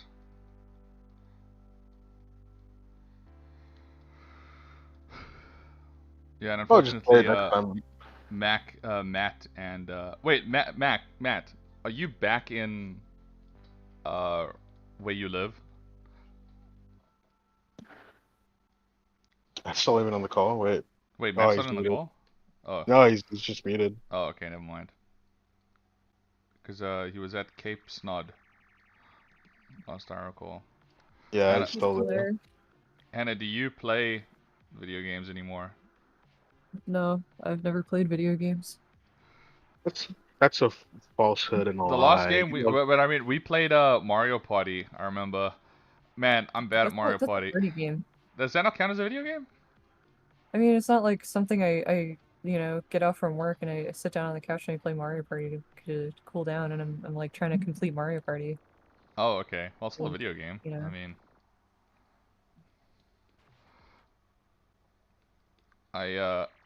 no, okay. So then, if not counting that, then what's the last video game you played? It's Smash. That doesn't count either. That's a party game. Well, I took Hannah to a Well, that's melee cool. local here in Canada. We had a great time. it's the last one I remember. Silent Hill? Yeah, Oh Silent yeah. Hill, yeah. Still wanna like finish that at some point, right? Yes. No, I never want to finish it. It's not worth it. It is worth it. Don't say that. Ooh. I feel like Hannah would like Baldur's Gate 3. Baldur's Gate 3. Maybe Brooke and I should play Baldur's Gate on stream. That'd be I fun. wouldn't like Baldur's Gate 3. I'm sorry to whoever said that. You would. No, I wouldn't. Why wouldn't you? Too fucking long, and it's about D&D and fantasy. Too fucking long. Hannah, you know me. I hate that shit as well. But I goddamn, like D&D though. I like being a DM, and you like D&D as well. I like playing D&D occasionally whenever my close friends are playing D&D. Well, I would never yes, play D&D on my own or like seek it out you're on not my supposed own. to play D&D on your own. No, I mean like, oh hey guys, let's play D&D together, like with another group of friends or with, I don't know. I would never be the person to like start that. Oh, okay, fair enough. I've really Yeah. been enjoying my time being a player on. I am very, very fortunate to.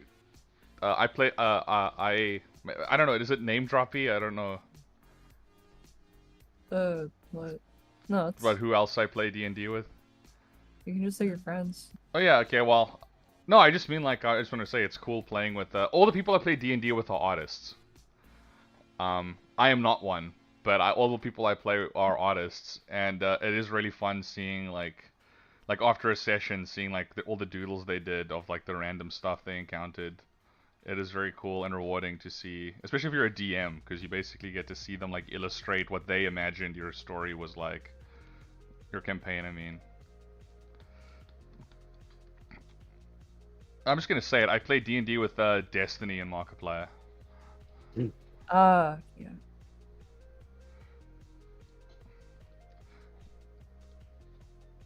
Destiny always plays female characters though. It's weird. Isn't Destiny like? I thought Destiny was like a political streamer.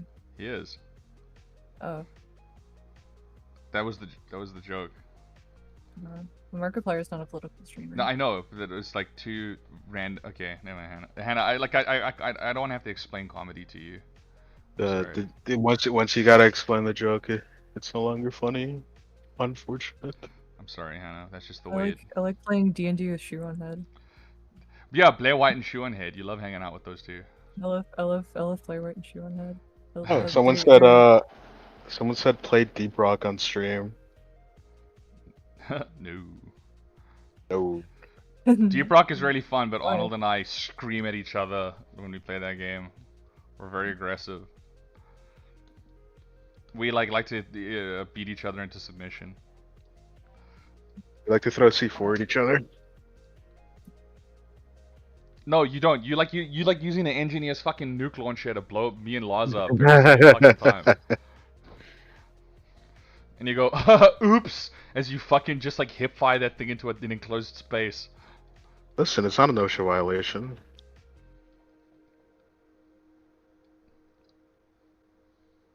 Totally fine. Totally legal. Legalize nuclear bombs. Oh, speaking of, we should play Dark and Darker. Oh yeah, actually that one I would love to play just because you recommended it back the first time it was on Steam, and then I was like, it doesn't look like my thing, and then I watched some gameplay of it and I was like, damn, this actually does look like my thing. All right, let's play it. And then they fucking like No, you weren't like, let's deleted it. play. It was like months later, I showed you the like Shadow Wizard Money Gang video, and you were like, oh, this game looks kind of cool. We should have played it. And I'm like, I wanted to fucking strangle you because you were like super against playing it because I asked you multiple times. I was like, have you you were like, yeah, I'll download it. And you're like, dude, I'm gonna be honest with you, just doesn't look like my kind of thing. And I was like, what do you mean? It looks entirely like your kind of thing. Okay, no need to no reason to put me on blast and tell I'm putting you on stories. blast. I'm not telling stories. Telling stories, you're playing the worm. I'm not playing the Playing worm. the- You're playing the worm, like- dude. Playing the gamer worm. My friends would play with me. Speaking of worms, play we with should you we this should time. play worms, Hannah. Oh, we should play Worms. We watched Oni plays and we're like, yeah, Worms looks fun. We should play it as well. Yeah, I fucking love Worms. I fucking love Oni plays. We should all get worms in our bodies, so we can play it I'm whenever we hungry want. out of you. How do you think I stay so thin? The man behind the worm. Yeah. What is the man behind the slaughter? You It's guys Purple Man. You guys reference it all the time, but I. It's a Five Nights at Freddy's thing. Oh, is it? Yeah. Wait, it's a wait, song. Wait, the man behind the slaughter is a Five Nights at Freddy's thing? Yeah. Wait, How Shaggy, did you not know Shaggy, three things. Okay, one, someone's spamming in the chat. Two, someone says, hello, can I ask you something about your animation series called Satina? You can ask, bro, you don't have to ask permission to ask. But three, where do I buy the keychain? I need to buy Dave and Lucia to complete my collection. Why'd you say Yeah. my dickhead? If you want to buy Satina merch, you need to go to scum.house. That's right, that's the URL, scum.house. And you'll be able to buy our merch there. So, anyway. Rick says, Irma, what the scallop? What the table? What the spruce? Where did What the Spruce come from? Was that when we were playing Minecraft? Think so, yeah. Yeah. No. Hannah's fucking up from the other room coming to fact check us. No, it's a play on what the deuce, which is the line that Stewie says. What the spruce is. Yeah, I know, but we were playing Minecraft, No, and someone said, it "What was the not deuce?" something we invented. It is. I swear to God, we No. were playing Minecraft, and Fucking someone. widespread internet meme. What the spruce? What the spruce? Yes. That's not true. It is true. I'm googling what the spruce right now. Yeah, and you'll see a fucking tree, a tree image macro. Really? Yes.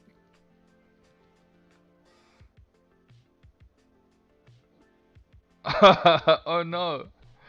She's right. Don't get it twisted. Put this on stream. It is on stream. Okay. Oh, what the spruce? Yeah. Okay, I'll put it on stream. Let's go. What the spruce? I like what the scallop. What the scallop? Is that Dude, a what brook? the Is that a brookism? What the? No, it's plankton. It's also another widespread meme. Wait, what the scallop is plankton? Yes. Oh, my bad. What the spruce? What the scallop? Oh, it's a fucking. Oh, okay. Sorry, I don't know how. Okay. Taking credit for all these memes that these hardworking Zoomers made.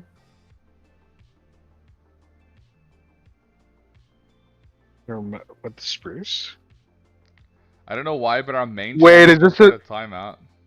Is this a fucking SoundCloud? Oh, you gotta play this, dude. What is this? Oh, wait, hold on. Did I time out the wrong fucking person? Am I a dumbass? Give me 1 second. I think I timed out some random person. Oh No. my god. Oh, fuck. My bad. Yeah, my bad. It got. Can I fucking put you? Shaggy, you brought down the wrath of God when I'm the wrong person. Oh my god. I'm so sorry. This is so embarrassing. Am I able to undo the timeout? I think. I meant to. There was a guy. Arnold was like, "There's a guy spamming in the chat. Put him in timeout." I did that, and I think as I clicked on it, someone messaged, so it like bumped the messages up. I'm so Oh no! sorry. I saw that someone deleted their thing, and it was someone asking like, "Hey, can I ask you something about Satina?" They were like a nice person. No. No, was that the one I No. deleted? Oh no. Yeah. No, that person was nice. Also, Scribbling Chimp says, "Bro doesn't know what the lore? How embarrassing." What the lore? How do I What the lore? untime out someone? This is so embarrassing. I'm so sorry. Arnold, look at this. What? What are you showing me? Arnold, look at What the devils? Why does he look like that? He's flat on top. Deep sea creature. Root dumpster. I'm so sorry, dude. I'm very new to this. Well, not Jesus. I'm not actually new to doing streams. It's just we don't do it often enough that it stays in my brain. Message deleted. Oh my god. Root Dumpster, ask your question about Satina, the animated series. Satina, the animated series. I love Satina, the Satina. animated YouTube I poop. love Satina.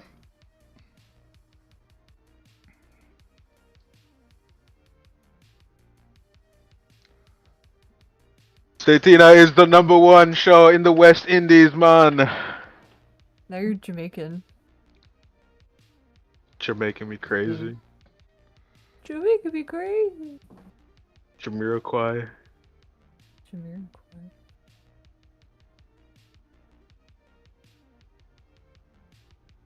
Arnold, look at this. You're gonna try and make me laugh on stream, dude. I'm not falling for it. Arnold, look at this. Hannah, send it to me. What is it? I sent it in general. Hold on. What is this? Me and my team wants to make a Turkish version of your series, and we want permission for it. Check the pin tweet on twitter.com/scumhouse, everybody. Yeah. Like we told. If you want, sure, if you go want for it, to, Arnold. if you want to dub the series, go for it. We have on our Twitter a pinned link that has our cartoons with no dialogue audio, so you can edit the dialogue yourself. And yeah, go for it. If you want to make Satina fan stuff, like go for it. It's all good. You're good. You're Gucci. Just to make it crystal clear, you're welcome to take our if you go to twitter.com/scumhouse and you go to our pinned comment, we'll have a link to a Google Drive that has all of our cartoons in it with the dialogue removed. You're welcome to dub over your own dialogue, upload it to your channel, monetize the video, go nuts.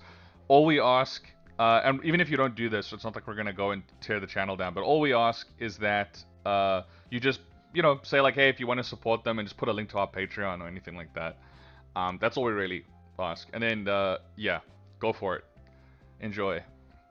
Satina for the deaf. I would honestly love if someone who spoke ASL or whatever just had like a little like hand cam in the bottom that just was doing the sign language so people could know what the fuck was being said. Although, now that I think about it, you could just turn the subtitles on. Never mind. Forget what I just said. Oh my god, that was embarrassing. Nope. Someone says, I missed the first hour. Any good shenanigans? I don't know if it's like time to like reiterate what these streams are about. I just did that what. like a moment ago. A little moment ago. Shaggy at the end of time, forgetting hours and hours on end. No, Arnold, you're forgetting because I just did that. Shaggy.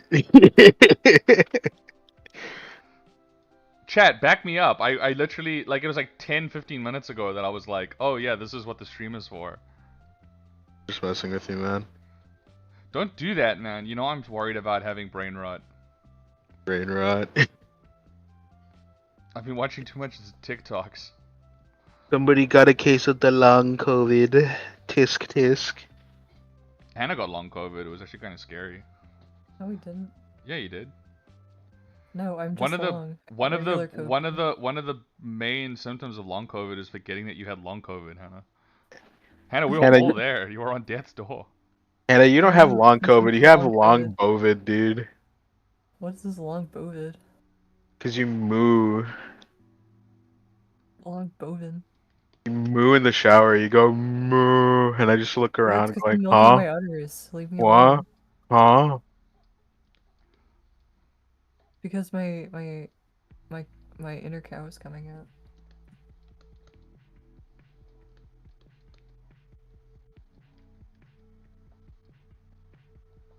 Brooke says Shaggy has the most sour, rotten, moldy brain. It's true. I've seen it. I've smelled it. Where did she say that? Oh, in the chat. Okay, at least I'm not a fucking drooler. I'm not a little sleepy time drooler. The drooler. We call those oozers. Dude, you're a hunk me spitter, bro. Huh.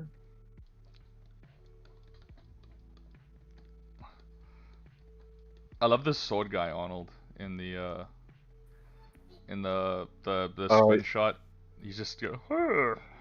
Oh, yeah, he exists solely so that it's not all the same to like muscle guys. I call them Bert and Ernie. Nice. To the guy that I accidentally put in timeout, I don't know how to take you out of timeout, but it was only for 30 minutes, so it'll just fix itself. I'm sorry about that. Collateral damage. Robert says indie animation is the best. It's so important. Sorry, that you're very kind. Thank you very much. I think indie animation sucks. You're just trying to make it sound like I think indie animation sucks. It really does though. Don't do this as a job. It's fucking awful. Do it as a hobby. Yeah, do it as a hobby, like we do, and then it's fun.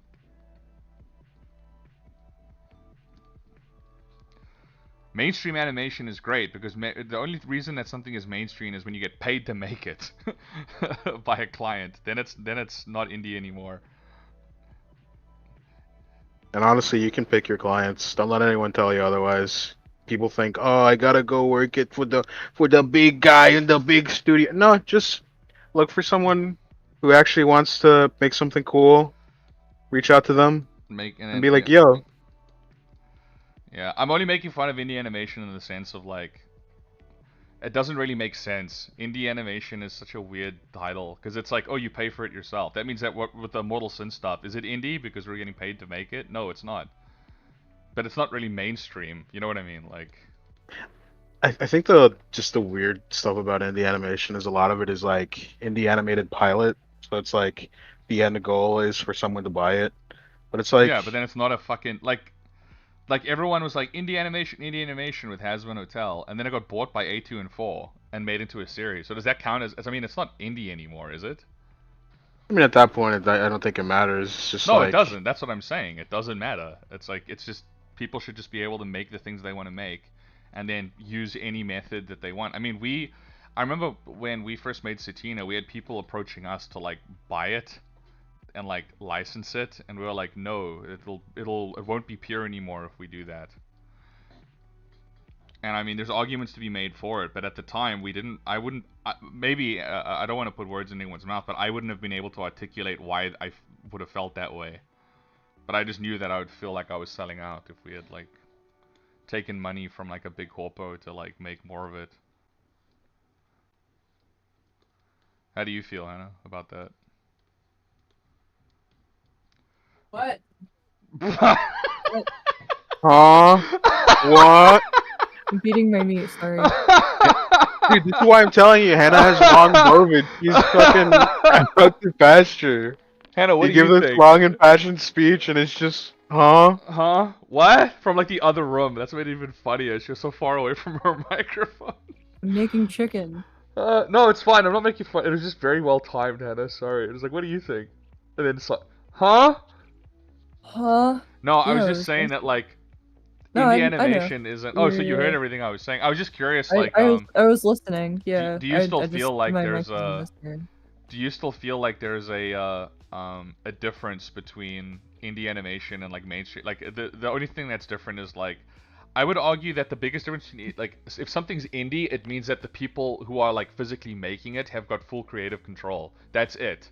That's the only difference. Indie animation is when you have characters and you put rim lighting on them, and then you make a 15-minute pilot, Yeah. and you spend 5 years typing it up, and then you put it on YouTube. That's indie animation. Indie animation is when you put rim lighting on your characters and they cry. Yes.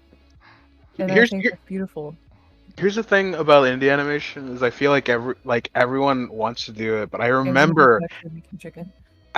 back in the day that like everyone and their mom had a Newgrounds series. Everyone, even like non-artist people, would like go out and like actually animate like an entire show of something just because they wanted to make it. And now I get it, you know, people grow up and they get responsibilities and they gotta like pay their bills and stuff. But now it feels it's like if someone makes something, the plan is like this is going to become like my job eventually. It's like no, dude, if you have the time to make something like that and you are like good financially speaking, like you got a job or like something else that you're working, you're at school or whatever, like just do it for its own sake, and like try and finish it. Try and like get it done so you have this finished thing that you made. Don't try to like hype it up into this whole thing that's gonna like be the rest of your life. You're gonna be miserable. Don't do that. One of the things we were worried about when Satina did as well as it did was, um, I mean, we've had two pretty serious conversations about what we actually want out of life, and with like in like being animators and creators and stuff like that. When the thing, we got inundated with people who were like, "Oh yeah, you had a hit, your shit went viral on YouTube, so you've got to be like front facing, you've got to be these uh, personalities. You got to be like influencers, and we're getting people telling us like, oh, you've got to like change your thumbnail every 3 weeks. Like your thumbnails need to have like you must have someone to like change your thumbnail every 3 weeks. So when it appears in someone's recommended again, it looks like a new video. So they'll click it, and then like they'll be like, even if it's a video they've already seen, if they click it again, like people like rewatching stuff they've seen already. So it'll like get more views. And like it just became about like chasing this like weird algorithm like immediately. Um, and we didn't really want to do that, and we had put a project on hiatus to work on Satina because people were clamoring for it. And we initially approached Hannah that when it was like, hey, we'll help you make your pilot if you help us make this one that we've been working on, and that's what Naughty Boys was. And then when we put Naughty Boys out, it got like 500,000 views, but because it didn't get like 10 million views like Satina did, we were sitting there going like, oh well, fuck, this one failed, like just to be completely transparent. But I mean that's ridiculous. I mean 500,000 people have seen Naughty Boys. That's an incredible achievement. There are so many cartoons like pilots that come out that people are just as passionate and just as talented as we are that put out that don't get nearly that. And we were sitting there being upset thinking that we failed. I mean YouTube does horrible things to your brain. Um, we just want to make stuff to the best of our ability, and that means not cutting corners. And if that means that stuff takes a long time to come out, at least when it does come out, it's exactly how we wanted it. It's good forever, you know. Or at least it's good enough for us forever.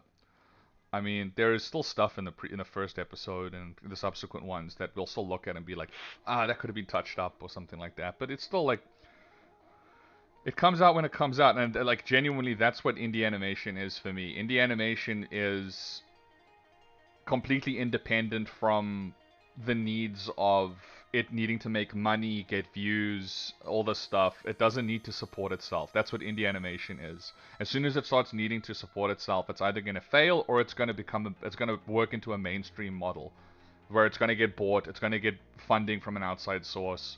Like that's just what it is. Independent animation in my mind is animation created free from restrictions.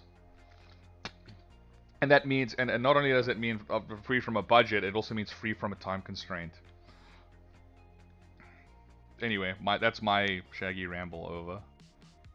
I think another thing that people like get like too worked up over is like with the number game. They're like, oh, if it's like below a certain amount of like it doesn't open up enough doors, or it's like not popular enough, dude.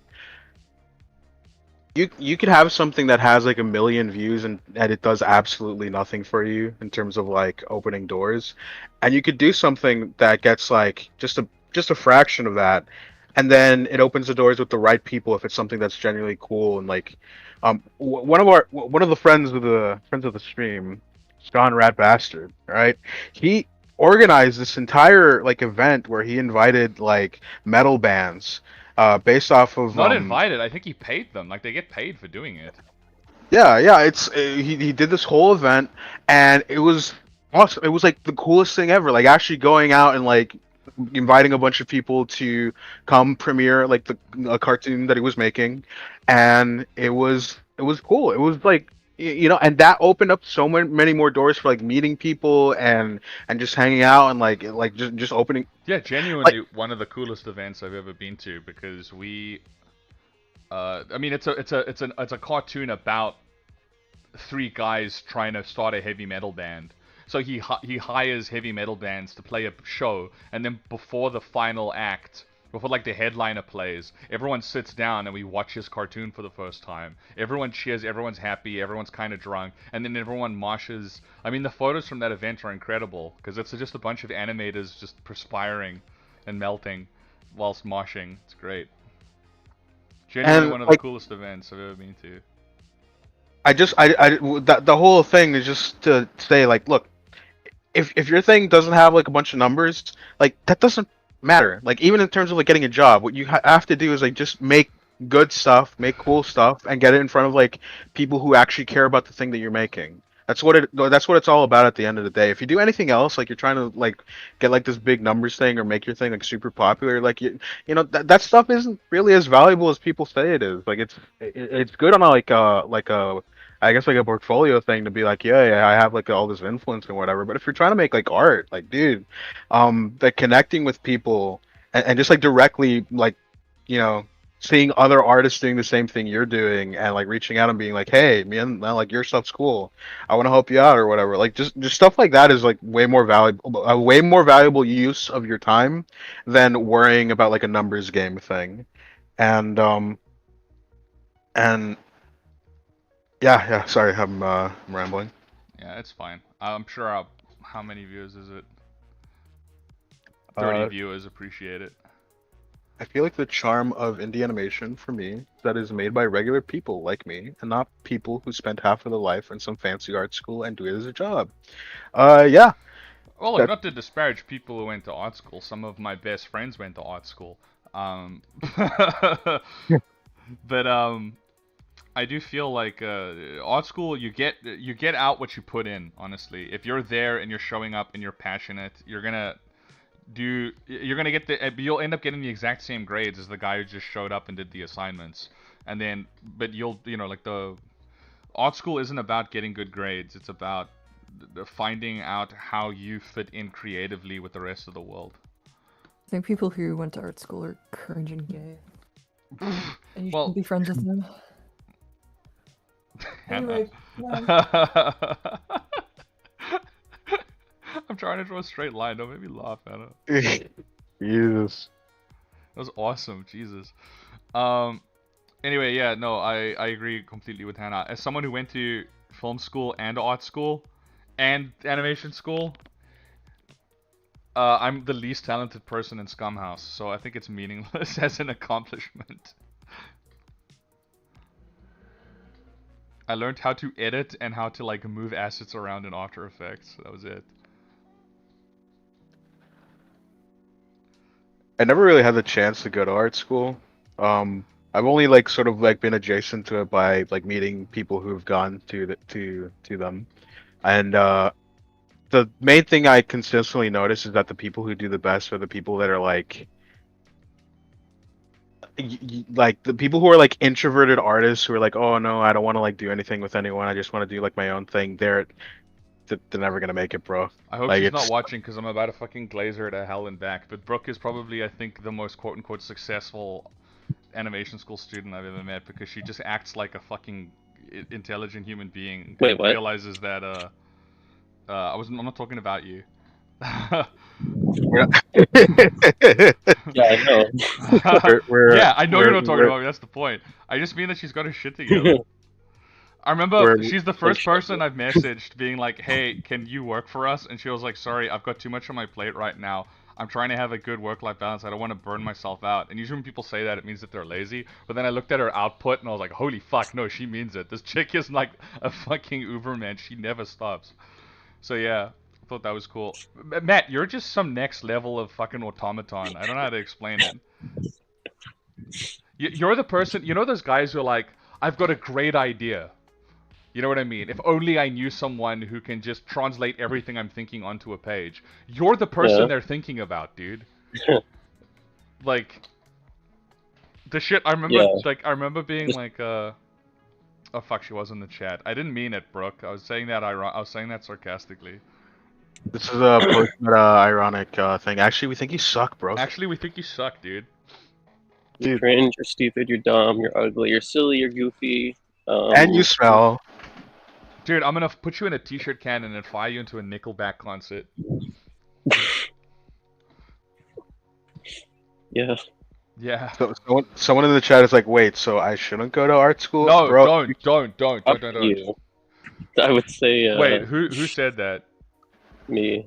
I said it's up to you, but I don't know. I don't think you should go to. I don't think you should go to like the most expensive Right. one ever. That's not worth it. My biggest suggestion to you is to actually be passionate about making art. Whether you go to art school or not is irrelevant, because I know people who went to art school who do not have art careers, and I feel like having gone to art school, there's different pathways. The most important thing is building your, like, I don't want to say network, but building your influences. Find people that you like creating stuff with and who you can provide value to. And this is very important. Don't treat it as like a ladder climbing thing, all right? Because No, people can tell, and what you want to get is like people that you are like, that they're like your tribe, that you're like helping them and they're helping you, and you guys are like tight. That's what you want to find. Yeah, You don't that's want what to you find wanna the guy find. that's like, I'm only like in this to like get a job out of this You need to person. be 'Cause as that sucks. honest with yourself as possible, because if you approach someone and offer them help and you're not on the same skill level as them, or at least close, then you become almost like a burden to, like, they see it, it's almost like effort to you. Like, what you need to do is you need to find someone who you need to, but the crucial part is you need to be honest with what you are capable of doing as an artist, right? So when you approach them, be enthusiastic about their stuff. You'd want to help them make their stuff, and make sure that they're making stuff that you think is cool and that they think is cool, because the biggest factor in all of this is motivation. Arnold and I have very similar tastes on a lot of things, and then very, very different tastes on a lot of other things, but we like to meet each other halfway. I think that's what makes us such good partners.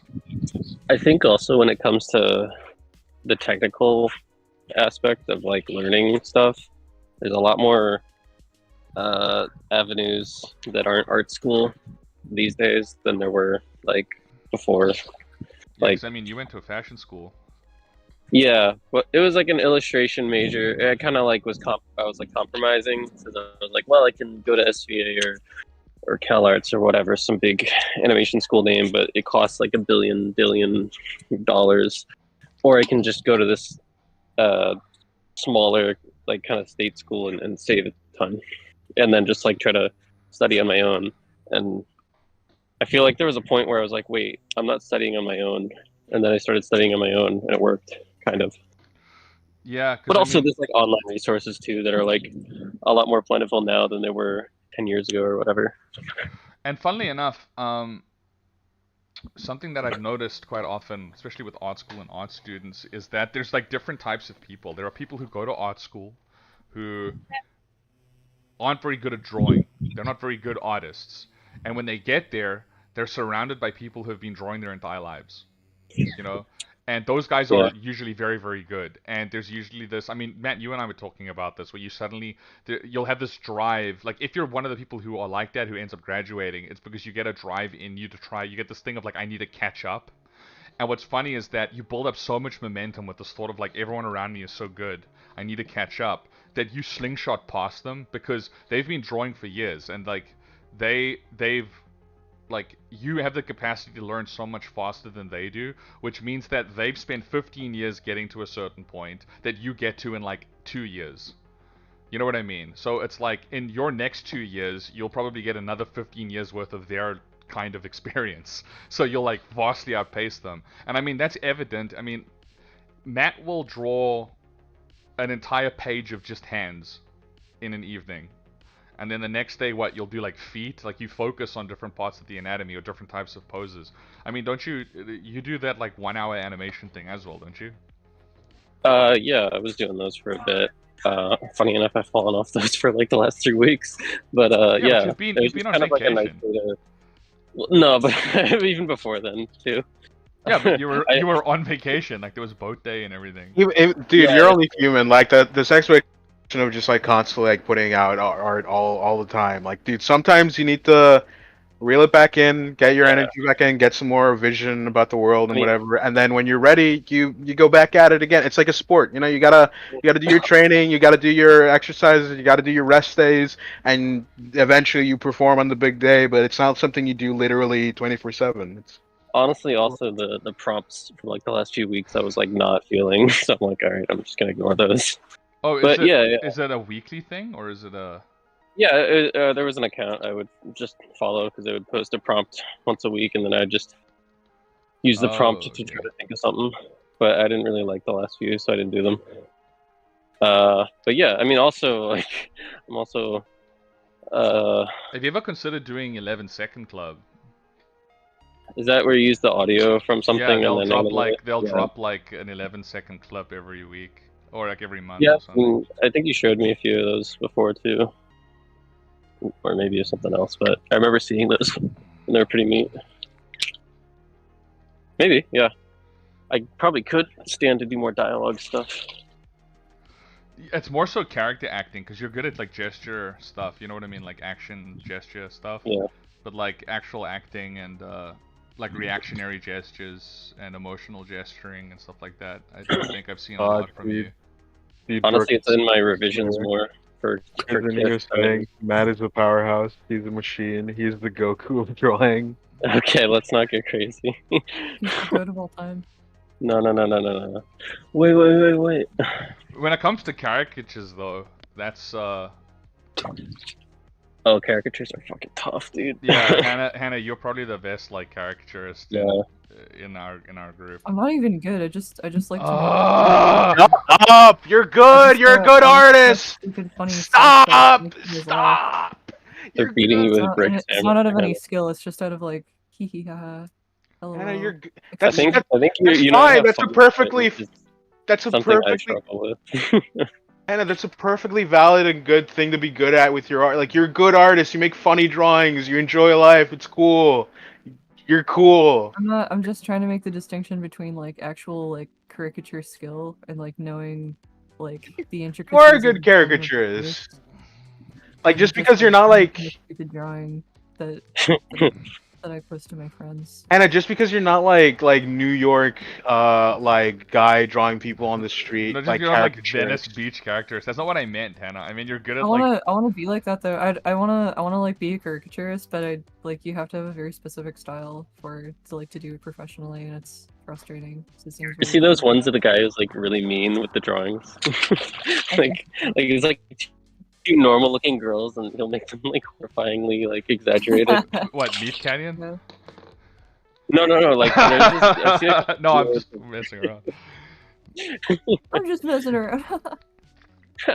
we have fun. Oh, Here. Scribble says Arnold introduced me to this whole group. Has done wonders for motivation and drive this far. I didn't have much interaction with other artists before recently. That's fucking crazy, dude. Cause your stuff rules.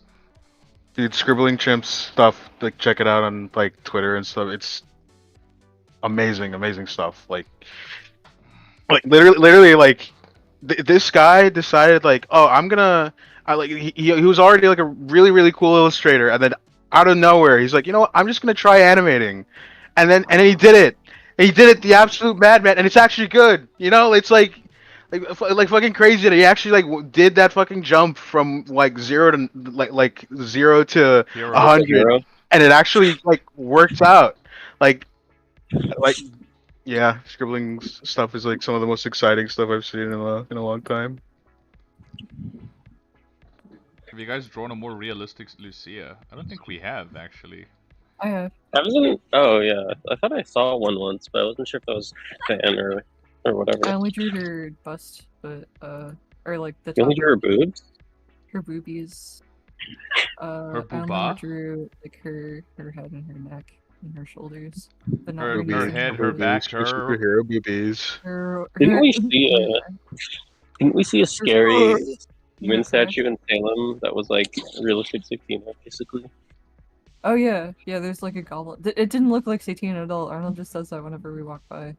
Okay. It's just a crotchety goblin. Arnold has face blindness.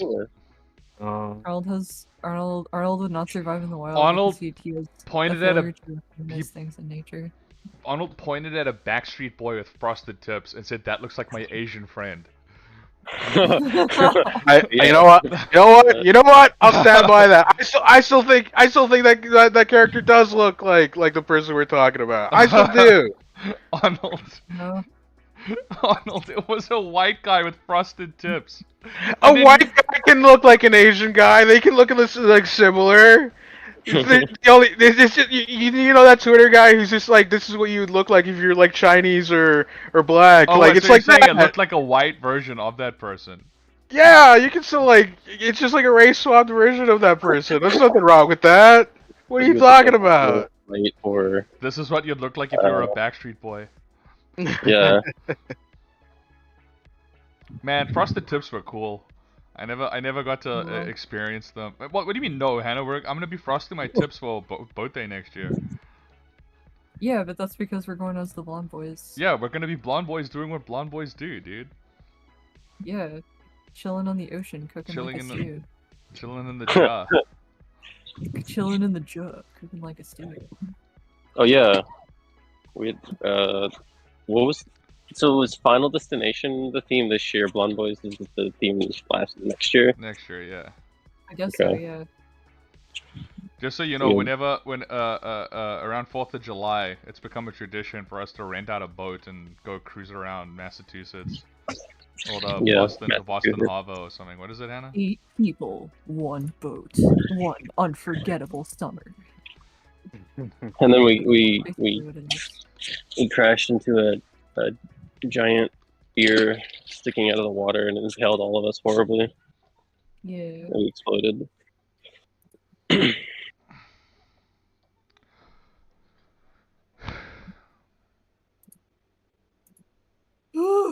Why is there a Brazzers logo on your face cam? Watch yesterday's stream.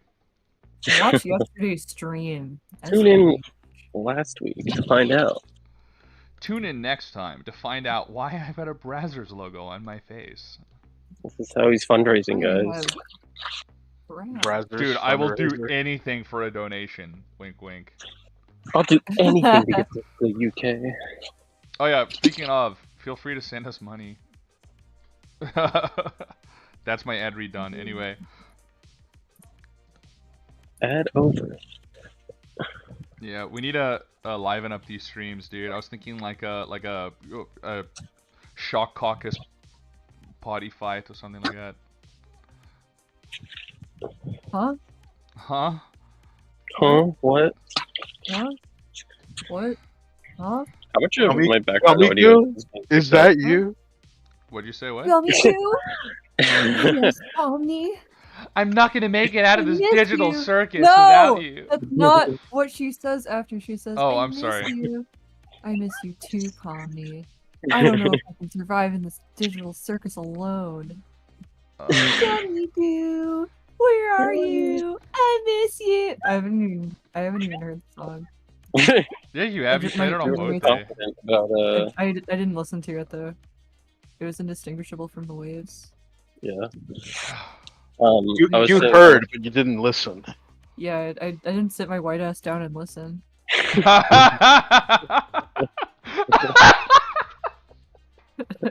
Hannah, that's Hannah, two you're- bangers today. Jesus Christ. Hannah, you're spicy today, dude. I love Am it. I? Yeah. I'm not even I need to sit my white ass down. Listen. Oh, do. fucking hell. What were you gonna say, Matt? I was gonna say how much of my background audio is picking up because I'm on the beach skipping stones. Turn on your cam, dude. No. Okay. No. No. Dox yourself right now. I meant more so just so you can film the ocean, not your face. Well, I can't film while I'm in a call at the same time. What On do you my mean? phone, You at can, least. you can turn your webcam on. I'm on my phone. Yeah, so turn your phone has a camera. Oh wait, yeah, I see what you mean. I was thinking of like No, taking a video. Laws was showing us his driveway yesterday. The tree collapsed in his driveway. Well, That's what he's been Yoink. busy with. I want to turn it on. I'm just gonna do like the reverse cam. Wait, let's see. Yeah, just make sure it's not the reverse cam. I'll only put it on once it's Oh, cool. It's not. Okay.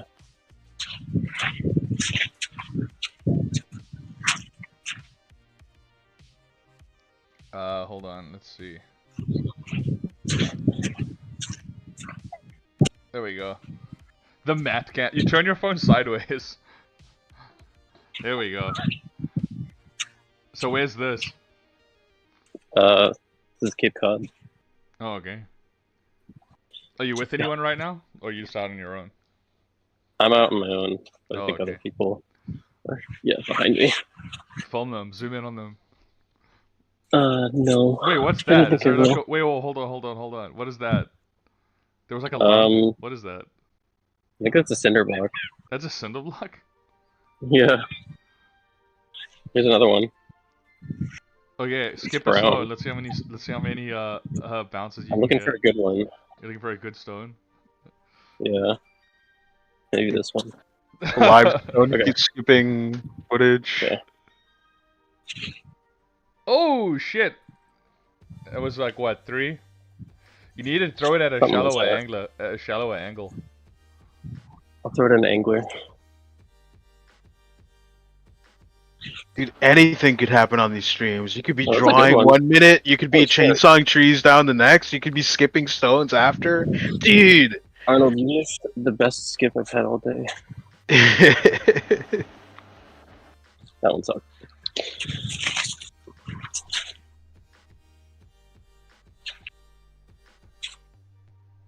Oh, there's people?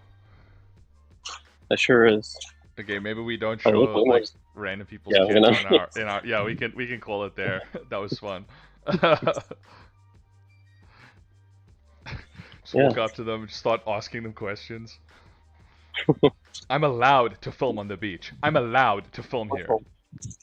Wonderful weather today. Actually, not really.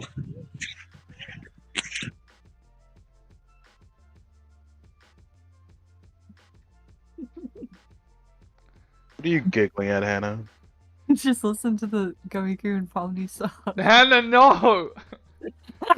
If I played it on the It's really stream, do you good. think we'd get copyrighted?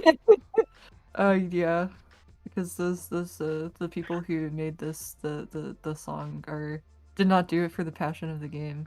They didn't do it for the love of the game? No, I don't think so. I have a suspicion that they did not do that. They're not But just at the- really at the end- passionate about making digital Yeah. circus inspired ballads. Yeah, no, I don't. That's not coming through to me. But at the very end of the song, Gummy Goo's like, "Hey, I miss you." Like, did that pick up? Did I? Wait, it's like my heart, like that thing? Yeah, he like screams it in the background. It's really Gummy funny. Goo. My heart. I loved him. Yeah. Wah. What? My heart. I loved her. Where are you? I miss you. Yeah, I understand everything now. Content farm stuff's pretty great. I'm Very cool. upset that we never got any Satina content farm stuff. Yeah. We're never popular enough. Oh well. Oh well. We didn't even get knockoff Uh, Alibaba plushies. The closest we got was like when stuff would drop, like people would do like reacting to this, and it was like they would just stare at it and then be like, "Okay, guys, tune in next week." Oh yeah, the only That's a videos that I gateway ever drug to being content farmed, I think. Yeah. Is reaction channels. those are the only channel I will literally just sit down every once in a while and just like copyright strike every single one of those fucking channels just because it's fun. Yeah. Yeah, because it's fun. Except that one kid. We never copyright struck him. I was just like, fuck it, this kid's Yeah. fighting for his life. Yeah. There was where Hannah and I were going through all of the parasites on YouTube that were just like staring at the it's just Satina playing, it's the whole episode with just their face in the corner like mine, just going that's so fucked up. That's That's so, can they even do that? That's so crazy. this would never show on TV. That's all they fucking do. So I copyright strike them, but there was one where it was just a kid, and like it was like him lying on his bed, filming his like just the top off of his face with his phone, but he was like screen recording the camera app in his phone. He wasn't even like, I don't know how to explain it, because whenever he got a notification from like a message, it would appear at the top of the video. So he's watching Satina, and he's just getting more and more text messages from his mother yelling at him to come downstairs and take his medication. And it's just the whole time he's just staring like this, like And it's just going, ding, come down now! You need to take your medication! I'm not gonna tell you again! And he's just going, like just watching Satina. It was awesome. It's because he didn't take his medication. Yeah, it's because he didn't take his medication. It's fucking brain activating pills. Yeah.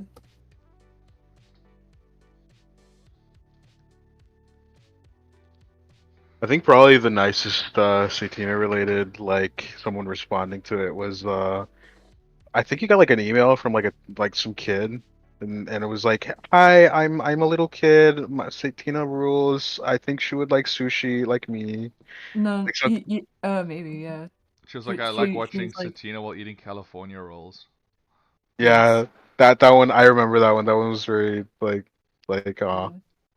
Yeah, we got a fan letter from a little girl who told us about her daily routine of eating sushi and watching Satina on her iPad. Not very healthy, TBH. Yeah, not for she's gonna get mercury poisoning. He's watching this right now. I hope not. Maybe. I hope She'd she. be I like, hope she did something with her life. she'd be like 12 or 13 now.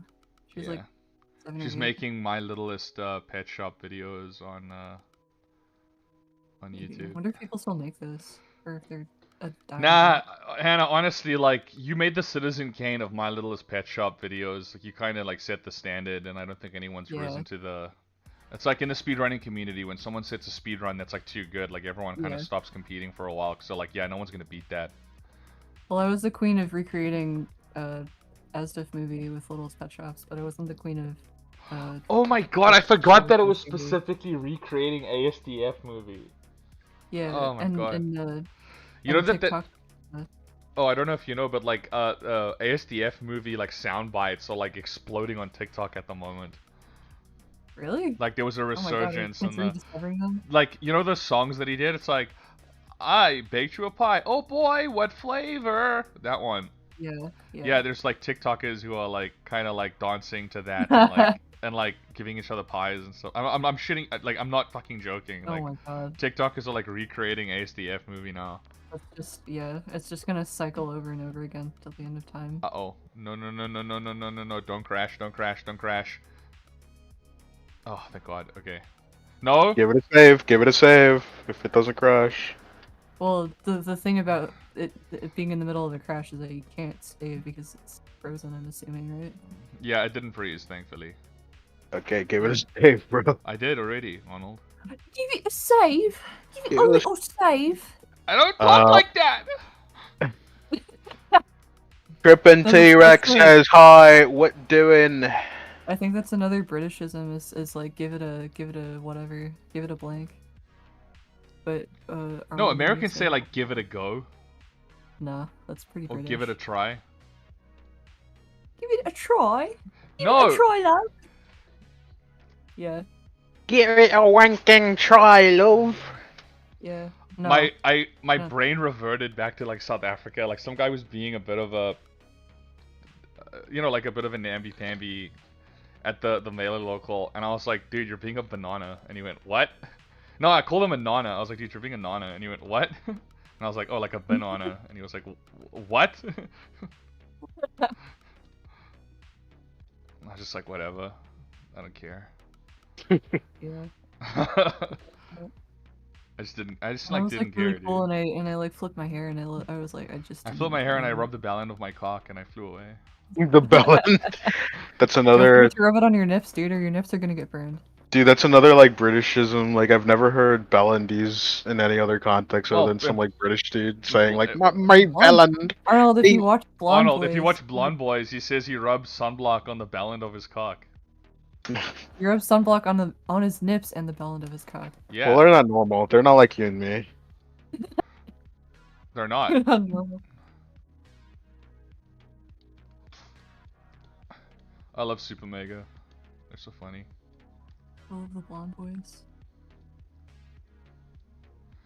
It's pity that one guy got sick. Yeah.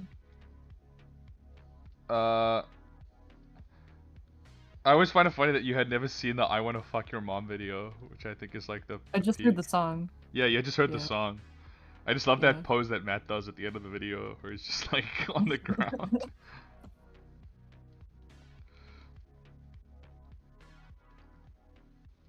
I keep thinking about Matt Super Mega but a girl. Matt Super Mega, but a girl? Why? What does that mean? Yeah. No, I just think about how I am that. Oh, that you're Matt Watson, but a girl? Yeah, Does that make Arnold Venezuelan Ryan McGee? maybe. This is what Ryan McGee would look like if you were Venezuelan. Ryan McGee if he was white. Dude, I like Matt Watson. I think he's a funny guy. When I saw him like transition into like the e-boy SoundCloud rapper, I thought it was a bit. I thought it was like he was committing to this like insane bit. But I was just like, no, that's just what LA does to people. Am I being mean? Sorry, Annie, you went quiet.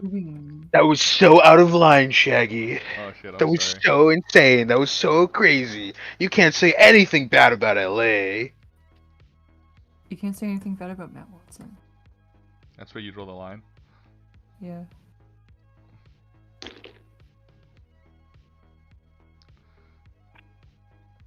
We reached out to them to be voices on Satina, and they ghosted our messages.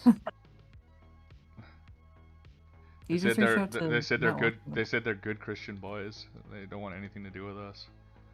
Yeah. We reached out to a satanic ska band to do a We also theme song. didn't ask them to be on Satina. We asked them to be on No, Satina. I was joking, man. But yeah, no, I remember initially there's a ska band called Mephistopheles, which is a satanic ska band. And we were like, dude, we gotta get them to write a song for Satina. So we reached out to them and be like, hey, how much would it cost for you guys to write us a song, like a theme song for Satina? And they said, we have no interest in this. Like, literally, the email was like, we have absolutely no interest in this at this time. And we were like, oh, At okay. least they were honest. Yeah, I appreciated the honesty. I was like, Jesus Christ. But, like, still, it was kind of harsh to just be like, we have no interest in doing this at this time. I was like, whoa. At this time. Th- The at this time makes it better, though. Yeah. Maybe we'll come around to not hating this idea. At this Yeah. time, kindly fuck yourself. At this For time, my last email, at this time, I would like you to fuck yourself. Thank you. per my Have a last great- email, please fuck yourself. At this time, KYS. Not even a full phrase, just KYS. KYS. I'm gonna kill myself. So good. Good. Yeah. So right.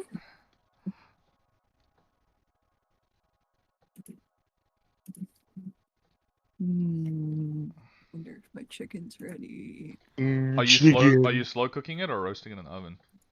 I'm roasting it. I want roasted I'm chicken. so hungry. Are you making it for Arnold as well, or is it just for you? Just for me. Oh, Jolie Moly says browser sponsorship. Good for you guys. I think I know this guy. Oh, Jolly Moly, I like your art. Thank you for watching our stream. Jolie Moly? Yeah. Oh shit, no, this guy, I recognize Yeah, that profile follow picture. that. This guy, the one-eyed fella. Hold on. Little yellow icon, like, I need to or I guess refresh my she has. memory. Misty's on me and she's really cute, but you never know. You can turn your cam on quick. No.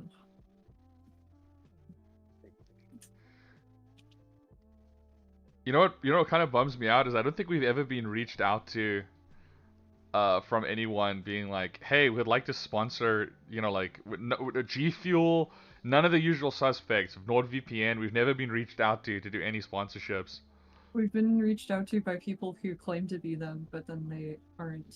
Yeah, and then they're like, add me on TikTok, and it's an Indian guy with like an AI picture, like, you know, like hugging an AI generated Emma Watson. Yeah. Yeah, This Jody isn't even a Molly. joke. This is for real. This is for That real, actually yeah. happened.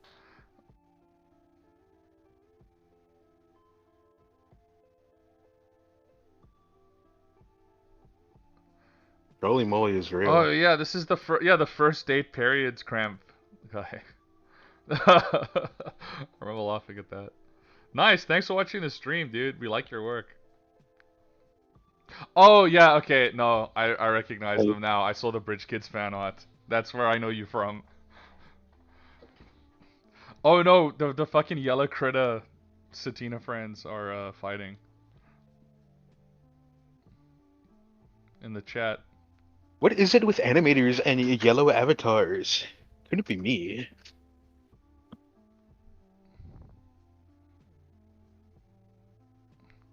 How much longer do you guys want to stream for, by the way?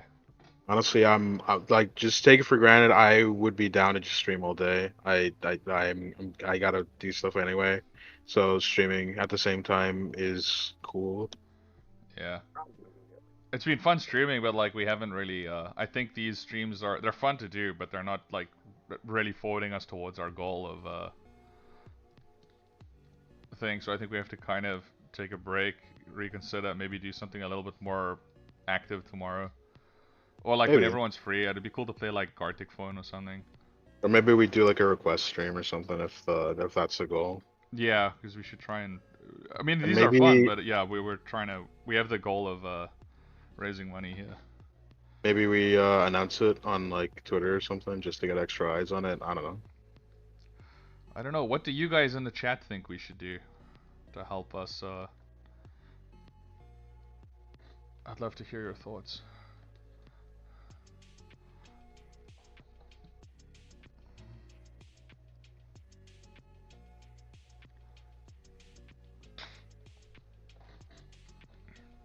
I appreciate Matt and Hannah joining in though. It was a welcome surprise, guys. What made you change your mind, Hannah? You're welcome. How's the chicken? How's it looking? Still a little pink, but it's almost done. Hell yeah.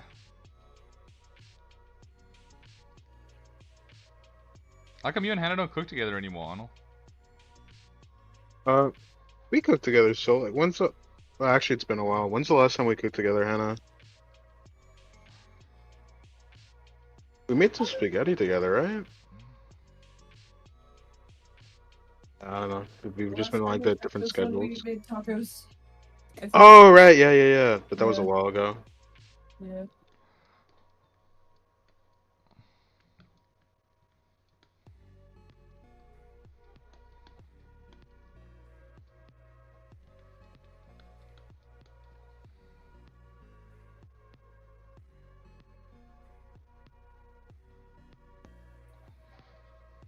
You know what? I think maybe next time we do a stream, it will be about the comic making process. I think that might be cool to do. Yeah. I think it's a lot more entertaining to watch people play video games and stuff like that. Maybe we should do like a Deep Rock stream, like the one guy mentioned. Perhaps. Brooke, how do you feel about playing, if you're still watching, how do you feel about playing Baldur's Gate on stream? I'll put you on the spot, bro.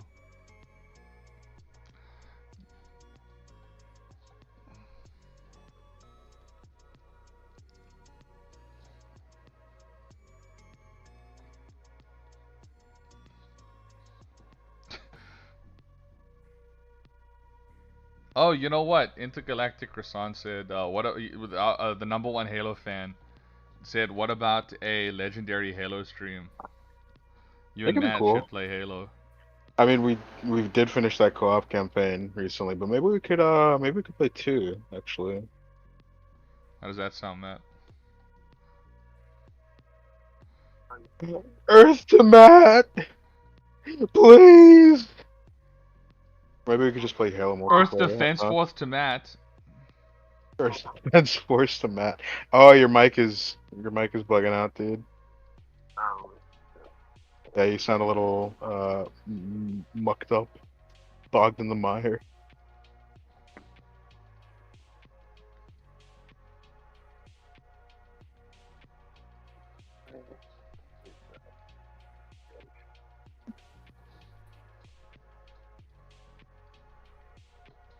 I forget, Shaggy, do you have MCC or no? What is that? Master Chief Collection for like Halo. Oh, I've got the one for Reach. I'll play the Reach campaign with you guys. Yeah, that'd be cool.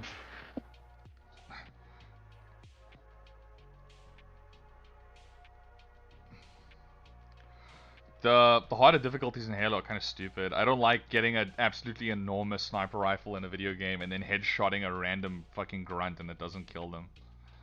It's a little silly. Yeah. What's good, Hannah? That's good. How do you feel about a Minecraft stream?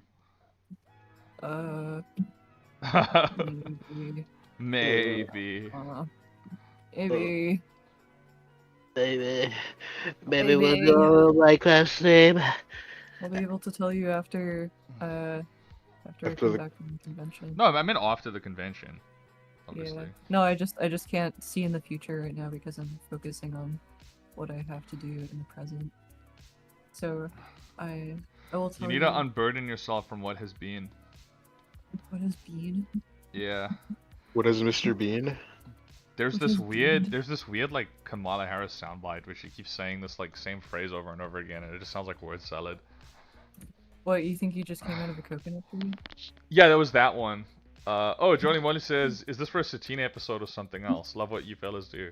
It is not for Satina. We've been hired by a game developer called Nikola. Oh, fuck, I always forget his last name. Nikola Tesla. Yeah, Nikola Tesla.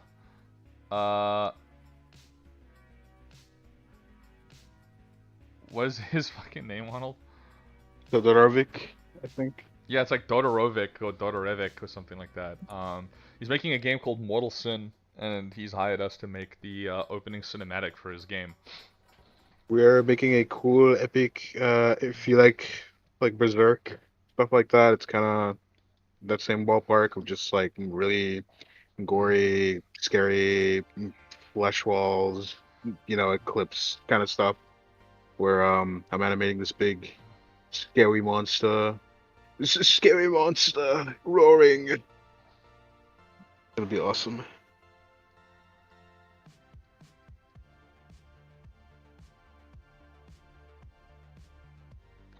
I mean, the shot that I'm working on right now. Hold on, let me play it for you guys.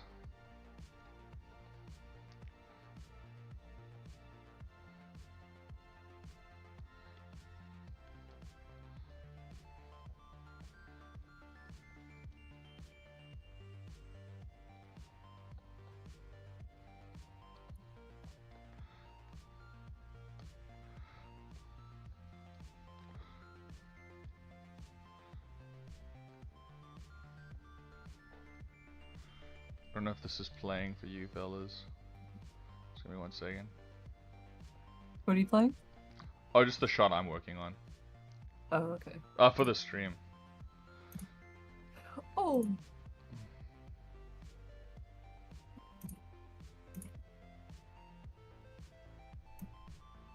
I'll Do you see wanna it see my playing on the bone stream.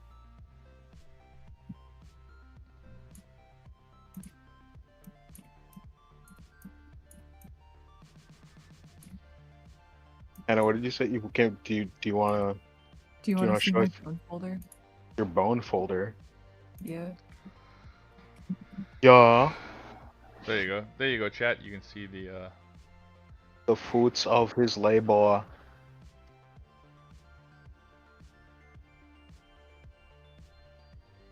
It's so sick. And I promise this is the only shot where there's like a bunch of ones back to back like this. I knew going for it this would be like kind of hell to just go through, but I promise this is the only one that's like that. That's Everything fine. else is on 2s and 3s.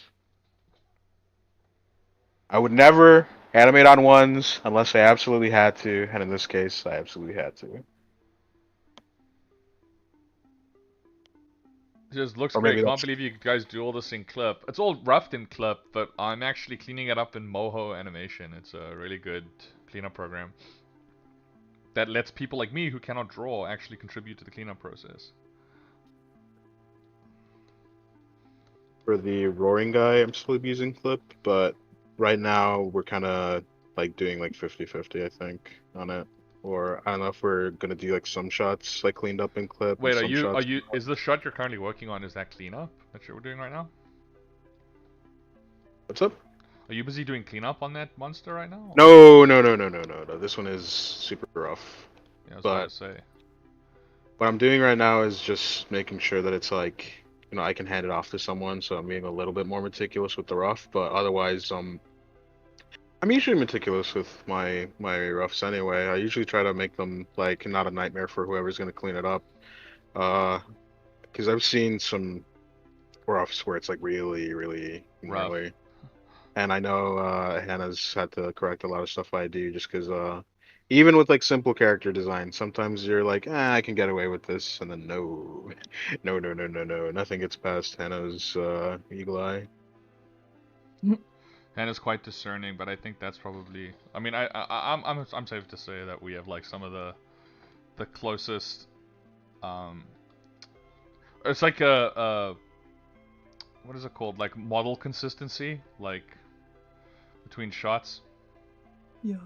There's there's this thing that happens a lot with I think especially with indie stuff, just because there's like less of an eye on it to not even like an eye. There's just like less people whose entire thing Job, is to yeah. make sure that there's like a consistency to it. And so you'll have animators that their thing looks like way different from like the model sheet. And nothing wrong with that, you know? Like there's people who like that, like seeing that in a show, but at least from That's why rigging is such a massive time save, is because you just have like all the stuff like pre-drawn, so it's on model already. At least I feel. I mean, yeah, for sure. I mean, I feel it's like a matter of taste more than anything. Like sometimes people enjoy it when it's like really loosey goosey. Like I actually like Satina's been described to us as like it's a very like loosey goosey style. But I disagree. I think it's very like Wait, who said that? yeah, who Or said what? that? The I fuck? think it was on the like a stream we did before. I'll tell you The guys about it fuck? later. The fuck? It's literally not. It's like the most painstakingly clean, like as clean as I can make something look, kind of clean. Well, I'll tell you later about where. Okay. Are you telling fables? Yeah. Are you telling what? Stories? Telling Oh, lies, telling sweet little lies. But what I was getting at is that yeah, I feel like Satina's like Hannah, she wants it to look a certain way, and she will like do the effort. She will go through the effort of making it look the way she wants to in a way that I find very like admirable, and like As someone who can enjoy the creative process, I find it very admirable. But as Hannah's producer, it makes me admire her violently from yeah, afar. violently. Let's behave. Uh-uh. Let us behave, Hannah Daigle. oh behave.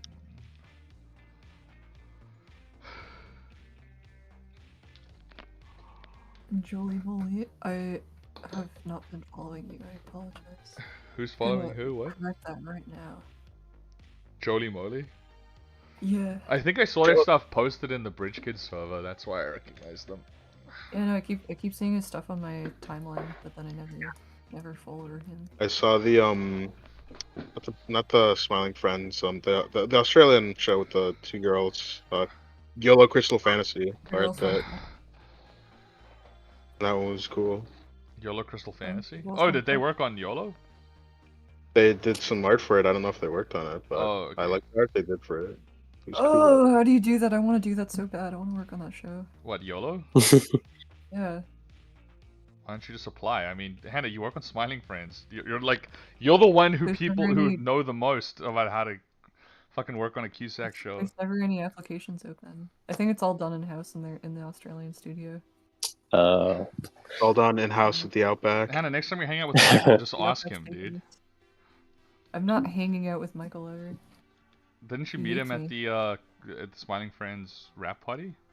Yeah, and then That I was did like something 2 years ago. very bad. And You did now something he never very wants to talk bad? to me again. Yeah. Did you laugh I when told he... you this, dude. Oh, I remember. You got the acoustic Yeah. guitar out.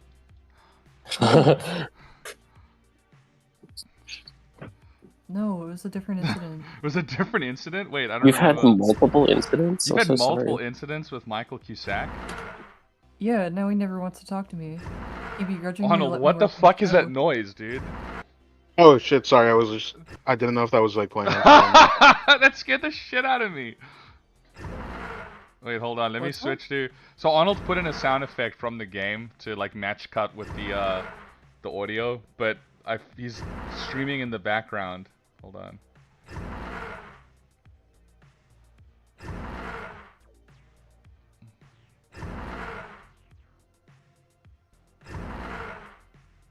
There we go. Okay, they've seen it. They seem to. Yeah, they get it. Well, I'm gonna go eat food and stuff. Enjoy, Bon man. appetit. Thanks very Goodbye, much. stream. Goodbye, everybody. Goodbye, Moon. Goodbye, checkers. Goodbye, Uh, checks, chat. do you guys want to call it there, or should we keep going? Yes. Yeah, I'm happy to Yes. call it there. For everyone who joined in today, thank you very much. For all of our lovely viewers, we'll be popping on again tomorrow, so come say hi. Anyway, everyone say goodbye. Bye. Bye. Bye. Bye. Hannah, Huh? What? say goodbye. Bye.